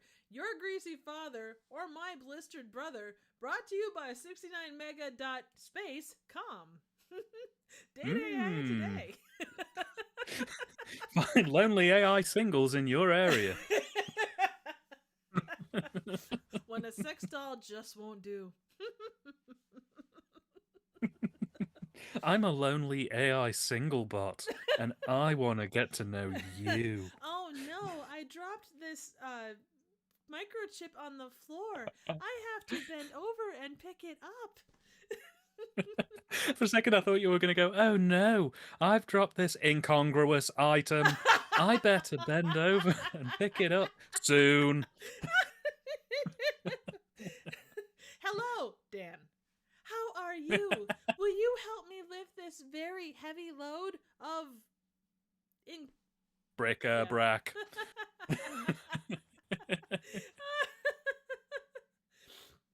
Okay, Kurt asks, was my will to live destroyed by the Star Wars holiday special? Initially, no, because I had Lynn and John from Narcotic Casserole to kind of keep me sane. In the edit process, yes, my will was damn near busted because, oh my god. If I have to see, I love Harvey Korman, but if I have to see Harvey Korman whip, beat whip more than I have, oh dear god, you know? Oh, and DVD and Film Bloke says, firmware update required. Please don't turn me off. You have to keep. Please don't turn me off, exactly. Daddy. Please, I must stay turned on. Right, you're creating tomorrow's problems today, Trev, and I'm in favour of this decision. Oh, suck it up, cupcake. Oh man. Kurt says he has to watch it with riff tracks. The AI singles or the Star Wars holiday special? Let's just say both, because I mean, honestly, aren't they the exact same thing? Oh yeah, no, absolutely, absolutely. I know when I look for a partner, I'm looking for one who's interested in Life Day. So. Oh yeah, absolutely. I will say that the B. Arthur part of that, like when we were doing the riff, John brought up treating that whole bar scene like its own series, like doing a Cheers-based bar thing inside the Mos Eisley Cantina. I thought that would have been incredibly cool. Just to get a variety of characters, you would have had an outside-the-box thing. I think it would have been really interesting to see. So. Oh yeah, no, absolutely. It's one of the shames, really, that they tried to be so original with it. Because I think if they'd have, I think a Star Wars holiday special now, as it's owned by Disney, probably could work quite well. You know, if they decided to redo the Life Day thing, but like for a modern audience. Well, and they did the and not that it's the same thing, but they did the Lego Star Wars holiday special last year, and this year they're doing Guardians of the Galaxy, which again isn't Star Wars, but The problem is that it's gonna pull from like, oh, do you remember this thing that happened? How cool is that? They have to stick so close to all the references that they kind of lose the opportunity to be Yeah, outside the box.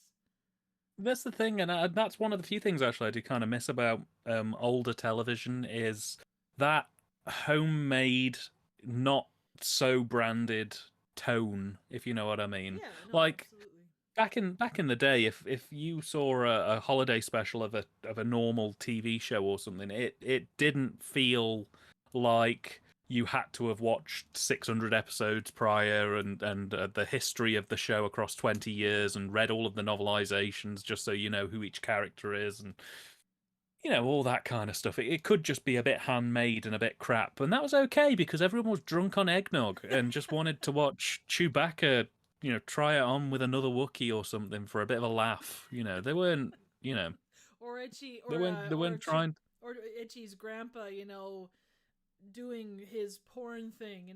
It's yeah. You're right though. DVD and Yeah, Film Bloke. It is fascinating. It's weird, but it is fascinating. It's such a, I don't know. It's kind of a time capsule of the time, just given the fact that variety shows were such a big thing, and it was its own thing. yeah, no, absolutely, absolutely. And this is the thing, I think that we've lost what we've gained in polish, we've lost in heart Oh yeah. in some regards. No, I agree. And I think it would be nice to kind of just have something that wasn't trying to melt your eyes with 18K style full HD CGI graphics. I'm quite happy to just watch Harrison Ford look tired in a chair for 30 minutes. If he's got something interested to say, maybe he just wants to be grumpy. That's fine. I'll sit through 30 minutes of Harrison Ford being grumpy at me whilst, drinking neat whiskey. That's fine by me. I'm okay with this. I don't need him to do another Indiana Jones movie. I'm just quite happy to hear him talk. Absolutely. Or you could watch him in cartoon form in, the holiday special where his face looks like the Mac Tonight Moon from the 80s or 90s McDonald's commercials. He's got the really skinny, Absolutely. weird, yeah. Absolutely. Well, this is the thing. I mean, that animation style is very bizarre as well. Like, Oh, of it all of is. the styles they could have gone for Star Wars, um, European angular style animation is was not what I would have had in mind. And Luke looking like he had definitely seen some shit. Yeah, he's clearly seen his greasy father before now. Oof, no doubt, no doubt. Well, and Okay. John was saying, or from Narcotic Casserole was saying that that same house that animated that went on to animate there was like a Wookiee or no, sorry, Ewok cartoon thing. I guess. Yeah, in the 80s they had droids and Yeah. Ewok an Adventure or something like that. I've only seen a couple of episodes of each, but to be completely honest, they're very depressing. just nothing happens and they're very dull and yeah, they're not great. I understand why they haven't really had a major release. No, that's fair. That's fair. I was no, like you said. Kurt was saying about how when America was great, when every 2-bit celebrity hosted a variety show, and it's funny because they did Oh, try to bring that back in the 2000s with Jessica Simpson and her husband. He was one of the, was it NSYNC or one of the like 90s 2000s boy bands? I can't think of the guy's hmm. name, but they tried to bring back a variety show thing, but the variety like that kind of entertainment is so passe that people were just like, oh, 98 degrees, yeah. So I don't know, because like, didn't Netflix do one with Bill Murray a few years ago? They had like Bill Murray and Miley Cyrus and a load of other celebrities just kind of they like might padding have, about for an hour they might or have. something i like that. i just know that the oh yeah, Nick Lachey and Jessica Simpson one was an utter bomb, but it's having, regardless, it was, the having the right people behind it. Oh yeah. Well, I mean, look at the success stories like Kenny and Dolly when Yeah. they did their Home for the Holidays specials. Those kind of things are always good fun. I say bring back Red Sovine. I know he's been dead for 40 years, but I want to hear. Did you know that Santa Claus is a Texas cowboy performed live again? That's I'll pop that in the Discord when the stream's over. I'll dig that out for you guys because that's Aww. Red Sovine wrote the most depressing Christmas album ever. It's called, oh, what was it called? I think it's something really generic like Merry Christmas from Red Sovine. For those who don't know, and I don't know if you know, Trev, but Red Sovine was a country singer who was best known for spoken word story songs. So he'd do like 10-minute long, ultra depressing songs about dying children, Oh my god. or like children whose legs got broke, Oh my or god. yeah. So But it quality was like he was Christmas. always yeah, but he was always pitched as like this really smiley kind of pleasant guy. Mike Judge is one of Red Sovine's biggest fans, who's Oh, like still okay. aware of him. He got Hank Hill to do a King of the Hill album where he covered a couple of Red Sovine's songs. Nice. And it's incredible. There's I'll chuck a couple of songs up after the stream and I'll have to show you them at some point. But there's one he does called Billy's Christmas Wish, and it's literally the whole album's called Christmas with Red Sovine. I found Ah. the actual album, and the whole album is just the most depressing Christmas album. I want to get it on vinyl. Um, it's filled with nothing but like single parents drinking martinis and wrapping presents for their kids, knowing they're not going to see their kids at Christmas, and Oh my god. dying Christmas orphans. And but the weirdest part is it's intercut with like two or three songs that are like ultra upbeat and just like novelty. Like I say, there's a track called "Did You Know That Santa Is a Texas Cowboy," which is just like this really upbeat kind of sort of jingly song, and then it cuts to, oh yeah, and then this orphan died, and it's really Oh my sad, god. and just amazing. Christmas with Red Sovine. Get it on, mate. If it's Christmas time this year and you want to pep up, I've never laughed so much at a Christmas album because it's so sincere, Oh, and understood. he's just got such a specific type of voice. He's very low, and he's got this very clear, strong Texas voice. It sounds like that basically. But he never sings. All of his songs are just him spoken, and nothing rhymes. Um, it's just amazing. Absolutely. Red Sovine. Go and look him up. Nice. Just, my God. Merry Christmas. Actually, it's Thanksgiving, and happy Thanksgiving, everybody. Exactly, exactly. I will say my favorite go-to, like just really random Christmas song is I Want a Hippopotamus for Christmas, and I have no idea like where it comes from in the grand scheme of things, but it is just it's like I want a hippopotamus for Christmas. Only hippopotamus will do, and it's just like what the okay, cool. There's also and I think it's and this is back in the day, but oh, the redneck guy. The hell's his name? Larry the Cable Guy? No, but he's in that group of guys. It's not Bill Engvall. It's not Larry the Cable Guy. It's not Ron White. It's what the hell's his name? He's like the fourth. Like he's the most well known of them, and I can't think of his name. But he did this thing called the Redneck 12 Days of Christmas. Jeff Foxworthy. Thank you, Kurt. I appreciate that. It is the most like it's the 12 Days of Christmas, but it's done from the perspective of a redneck, and it's just like, you know, 3 shotgun shells, 2 hunting dogs, and some, what is it, some cars or some, oh, and let me look it up quick because it's so freaking funny. um let's see here, I apologize. Go ahead and talk for a Hey, second no while I trouble. find this. So my favorite version of the 12 Days of Christmas is called the 12 Pains of Christmas, and it was put on the Dr. Demento show. And it's just, there's a music video done by a YouTube channel called Third Hour Productions, and I watch this video every year. It was featured on the album Bob Rivers' Twisted Tunes, and it's basically just 12 really annoying parts of Christmas, but I really enjoy it. It's just really cheesy and pleasant. Yeah, I have a soft spot for the 12 Pains Oh of no, Christmas. that's 100% cool. Okay, so it's 12 packs or 12 pack of Bud, 11 wrestling tickets, 10 a Copenhagen, so like the chew, 9 years probation, 8 table dancers, 7 packs of Redmond, which is another kind of chew, 6 cans of Spam, 5 flannel shirts, 4 big mud tires, 3 shotgun shells, 2 hunting dogs, and some parts to a Mustang GT. And it's obviously the way that he does it. It's just it's amazing. It's such a weird song, but it's hilarious. I'll have to dig it out. We'll have to swap. We'll have to make each other a Christmas mixtape. There we go. We'll get some stuff swapped over. I like that. It is. Yeah. I mean, there's always. How about folks in the chat? What are you guys' favorite songs from Christmas?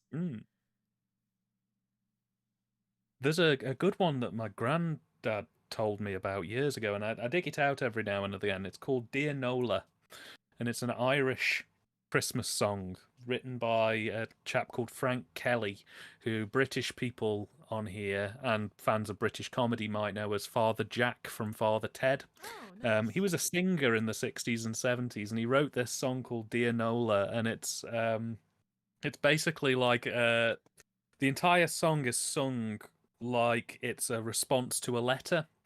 And the premise of the song is that this woman called Nola has sent this man who lives with his elderly mother all of the things in the 12 days of Christmas just directly to his house. Oh my god. So like it starts off really nice, like, oh, the partridge in the pear tree that you sent me is delightful. The pears are lovely and ripe, and the bird is making its nest in there, and it's harmonious. Thank you. And then like the next verse is, Nola, 2 turtle doves. Wow, you shouldn't have sent me those. They're fighting with the partridge in the tree as we speak. And, by the time he gets to the like 9 lords a leaping, he's like, listen, you Jezebel, you have scandalized my mother. The lords a leaping have destroyed the upper house. The partridge is facing a war with the pheasants. It's just, I'll have to send that over. It's so funny. Man. It's so funny. There's another one. So there's Grandma got run over by a reindeer. Well, there's also Grandpa got run over by a beer truck that's driven by Grandma. And it's, yeah. Oh, God. Oh, man. Well, I think it is about 2:30, so we've been going for about 2 hours. I don't know, do you want to finish up? We can close it off. I mean, I've got to go and grab some food in a minute anyway, but yeah, we can wrap this up. It's been lovely to spend Thanksgiving with such well-mannered people. They haven't once spoken to us, and right? You know what? I think that's good. They've just been listening and taking on board everything we've said. Absolutely. Well, and Kurt put a couple here in the chat. Christmas Over Again by Tom Petty. Baby Please Come, or Christmas, Baby Please Come Home by Darlene Love, and Do You Hear What I Hear by Bing Crosby. Absolutely classics. Love it. Very cool. Absolutely. Oh, if we're talking classic Christmas songs, like, I like The Spirit of Christmas, Ray Charles. That's very good. Great. What else is there? There's, I mean, the thing is as well, British Christmas songs are a different beast to American Christmas songs. I like stuff like Perry Como. When I was there, well. yeah, like yeah. No, absolutely. I'm always a fan of "I'll Be Home for Christmas," like done in a jazzy form. Nice. Like you get a good jazzy version of that, and it's man, it gets you where you live, especially if you've had one or two. Oh yeah, no, absolutely. It's it does hit the spot. See, this is the thing. You guys all have very sentimental Christmas songs, and all of ours are basically just like a bit rubbish by comparison. Charming, but a bit rubbish by comparison. No, they're like, they if they reflect what needs to be said for Christmas, I say more power. I mean, sentimental Christmas is fine, but you need fun. That's what Christmas is about. It's about having a good time and enjoying the company of other people. I mean, that's ideal. Oh yeah. You get stuff like "Merry Xmas Everyone" by Slade, or "Wish It Could Be Christmas Every Day" by Wizard, or John Lennon obviously did "War Is Over." Yeah. Happy Christmas. Paul McCartney, "Simply Having a Wonderful Christmas Time." Yeah. But we have a bit of a different tone. Like you guys, it's all very kind of sentimentally type stuff, and ours is a bit curmudgeonly. Ours is kind of just like, yeah, it's Christmas.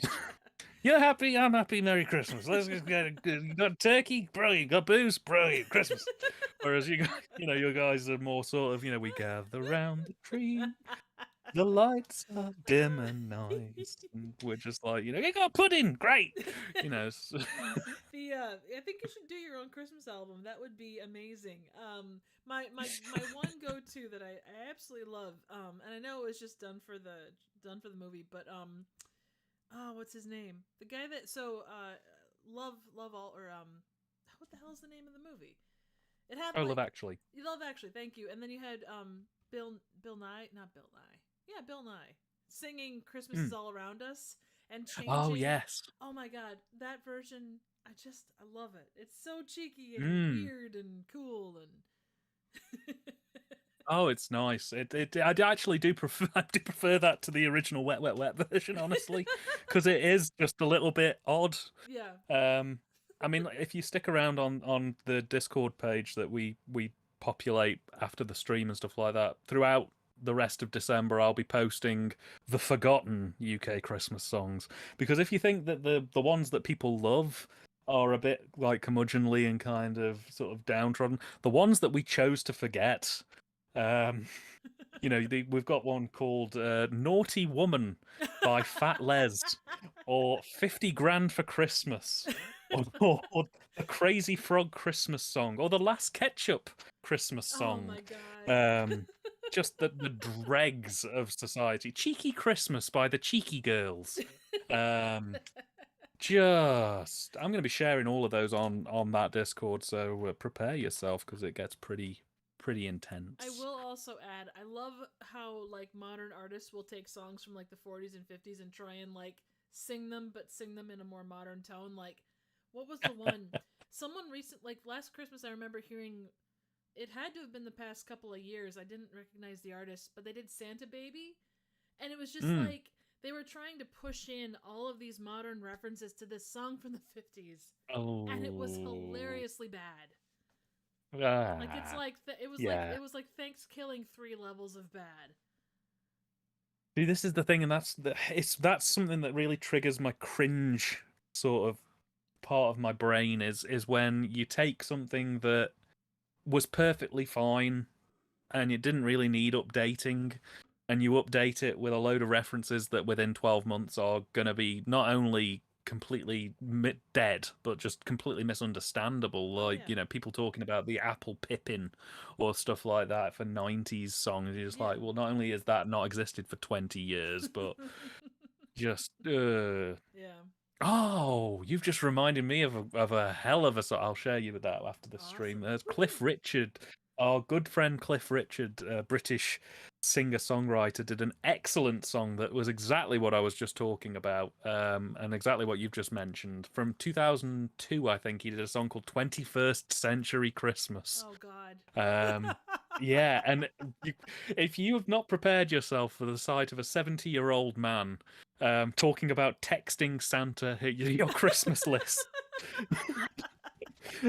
and watching the fireplace from a screen, and just it's terrible. And he looks, I'm pretty, when like a dog watches television and he doesn't really understand what's happening on screen, but it looks like he's paying attention. That's Cliff Richard singing the song 21st Century Christmas. He's just on stage singing about Crocs and like drones and all sorts of stuff, and he has no idea what these things are. I reckon he's still like on notepad and pencil instead of having like a phone book that's digital. Poor guy. Yeah, it's just I feel so sad for poor Cliff. But yeah, that I'll have to send you the link to that because that is just next level awkward. I love it very dearly. It was because this is the thing as well. And I will wind up. I'm doing the Midwestern goodbye here. I was gonna say we're both reaching for the door handle, and every so often I go, "Hang on a minute, just one more." Somebody's gonna have to slap their knees in a second and go, "Well." Cliff Richard has been well known in this country, in the UK, for. He had the world record, at least in the UK, for the most Christmas number ones per decade. Wow. So he had, I think it was a number one in the 60s at Christmas, a number one in the 70s, 80s, 90s, 2000s. and now we're in the 2010s, 2020s. He has been desperately trying to write what would be his Christmas number one for that decade to try and maintain the record. Oh man. And yeah, he's shifted from just trying to write a decent Christmas song to desperately trying to get on the trend craze. Oh, poor guy. So every year a Christmas track comes out from Cliff, and every year it is just, oh boy, it's A thing. yeah, it's a whole thing. So good luck with Cliff this year. Let's hope he does a song about TikTok or something. We'll have a TikTok Christmas, maybe. It'll probably be his thing. TikToking around the Christmas There tree. you That'll go. be it. TikTok around the clock. Yeah, that'll be him. God bless him. There's a reason we call it Cliffmas over here, basically, is So I am looking here, just back through the chat. Kurt said he was going to go back to watching Turkey Day, as in the MST 3K Turkey Day Marathon, but they're showing new episodes. So he's going to go watch more American football. He also asks, aren't emotions illegal in the UK? Yes, they're punishable by a £10 fine, and if you express any emotions to the issuing of that fine, you shall be beheaded. Wow. I mean, you gotta keep a solid thing with that. DVD and Film Bloke is talking about If It Doesn't Snow on Christmas was a song by Gene Autry, but the Joe Pesci version is the same but with swearing. That kind of sounds like Good Night Moon, as done by Samuel L. Jackson. Oh, yes, I've seen that one. We need more rude Christmas songs. Definitely agreed with that. Kurt says the Midwest goodbye is the best goodbye, and by and large I agree, but if it stretches into the 25th hour, it tends to get a little bit long-winded. Let's see. There was an insane politician that said video nasties affect dogs. Yes. That's really I remember weird. him very well. Yeah, he basically claimed that if a dog saw a video nasty, it could be influenced to attack its owners. Oh my god. What the hell?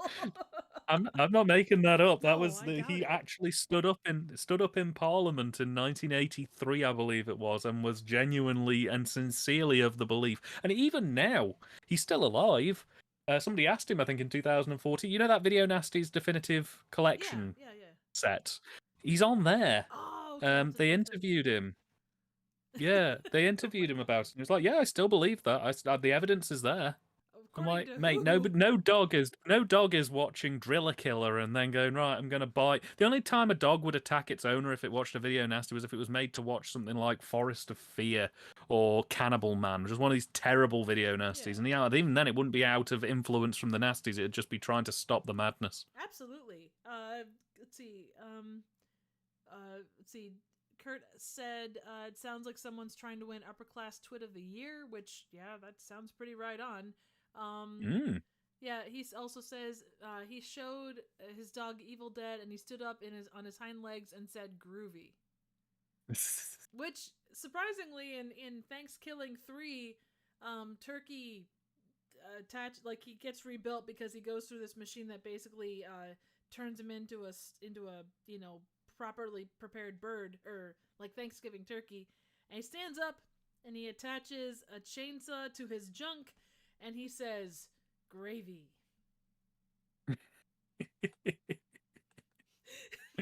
Oh god. Happy Thanksgiving, everybody. Yes, happy Thanksgiving. Thank you to everyone that stopped by. I think that was probably the best way to end it. To DVD and Film Bloke and Kurt, I think you guys are the last two here. Maybe Mike Silva is still here. Thank you guys so much for sticking with us. To everybody else that came in and went in the chat, Hellbound Horror, Time Puppeteer, Classics, Pro, Strange Monkey, who else was here? Drawing a blank. There was so many other people. I'm so sorry. There was. It's okay. To everybody who has spent a little bit of time with us this Thanksgiving, we want to say that we are thankful for you. Absolutely. Because without you guys, we would just be two dorks on the internet just talking to each other in private messages. And we hope that we have made this season that little bit brighter for you. Because you know what? some people don't celebrate it. Some people are going to be celebrating on their own. And if we can help just make your day that little bit nicer, it's all been worthwhile. So thank Absolutely you. so. And you know what? We got a toilet flush out of the deal, which is never a bad thing. So we're all good. Hey, Woohoo! absolutely. Hey. And again, well, there we Brill. go. Dan, happy Thursday slash Thanksgiving. Thank you very much. Got a new video dropping tomorrow as well, so Oh, you get double absolutely. bubble. Not only do you get the Black Friday sales, you get yourself a nice new review from myself as well, which will be quite nice. We're covering a video nasty, funnily enough. So I mean, there you go, right? keep your dogs away from the television screens, please. Absolutely. What about cats? Are they But okay? yeah. Oh, cats are fine. Cats. Okay. This is the thing. Cats have a higher level of understanding, so you can True. put Banshee in front of Evil Dead as much as you want. He'll be fine. And he's already gonna rip my face off, so you know we're pretty good there. So, but yeah, Kurt says more Nookie? Question mark. Unfortunately, there is no more Nookie. There was only the one Oh. film. Might do a commentary for Nookie at some point. Get some poor, unsuspecting people to subject themselves to the nightmare world that is Nookie. Trevor, you're busy at the minute. I mean, no, I don't think. That was the wrong answer. Let's hit play. This is now a Nookie stream. All Nookie, all the time. Well, you know, I did do it for the all for the Nookie. Come on, the Nookie. Come on. Anyway. Oh man. Well, thank you guys so much again. Make sure to check out Dan's channel if you haven't. Do you want to tell him where to find you? Yeah, sure. I'm on YouTube at TYTD Reviews. Like I say, I've got a new review coming out tomorrow. It's one of the big boys of the video nasty world. Seriously, very near the knuckle movie. So gets a little bit deep, but you know, these things happen. I'm also on Twitter at TYTD Reviews as well, and we also have a Discord, TYTD Reviews server for bollocks. That's just filled with random chatter. We do sales posts, so if you ever want to snap up some bargains on some movies, we're in there as well. We post random music, weird videos we find online. We talk about good movies, new movies, bad movies, live stream stuff. And if you just want to come and say hi to us, we're always here and always about, and we'd love to have you there. Absolutely. And for all of us here at Trivial Theater, which is basically just me, wish you an excellent Thanksgiving / Black Friday / Small Business Saturday / whatever Sunday is / Cyber Monday. So have a wonderful rest of the week, and thank you so much for tuning in for all or part or a minute or whatever part. So have yourself a great one. Take care. Bye.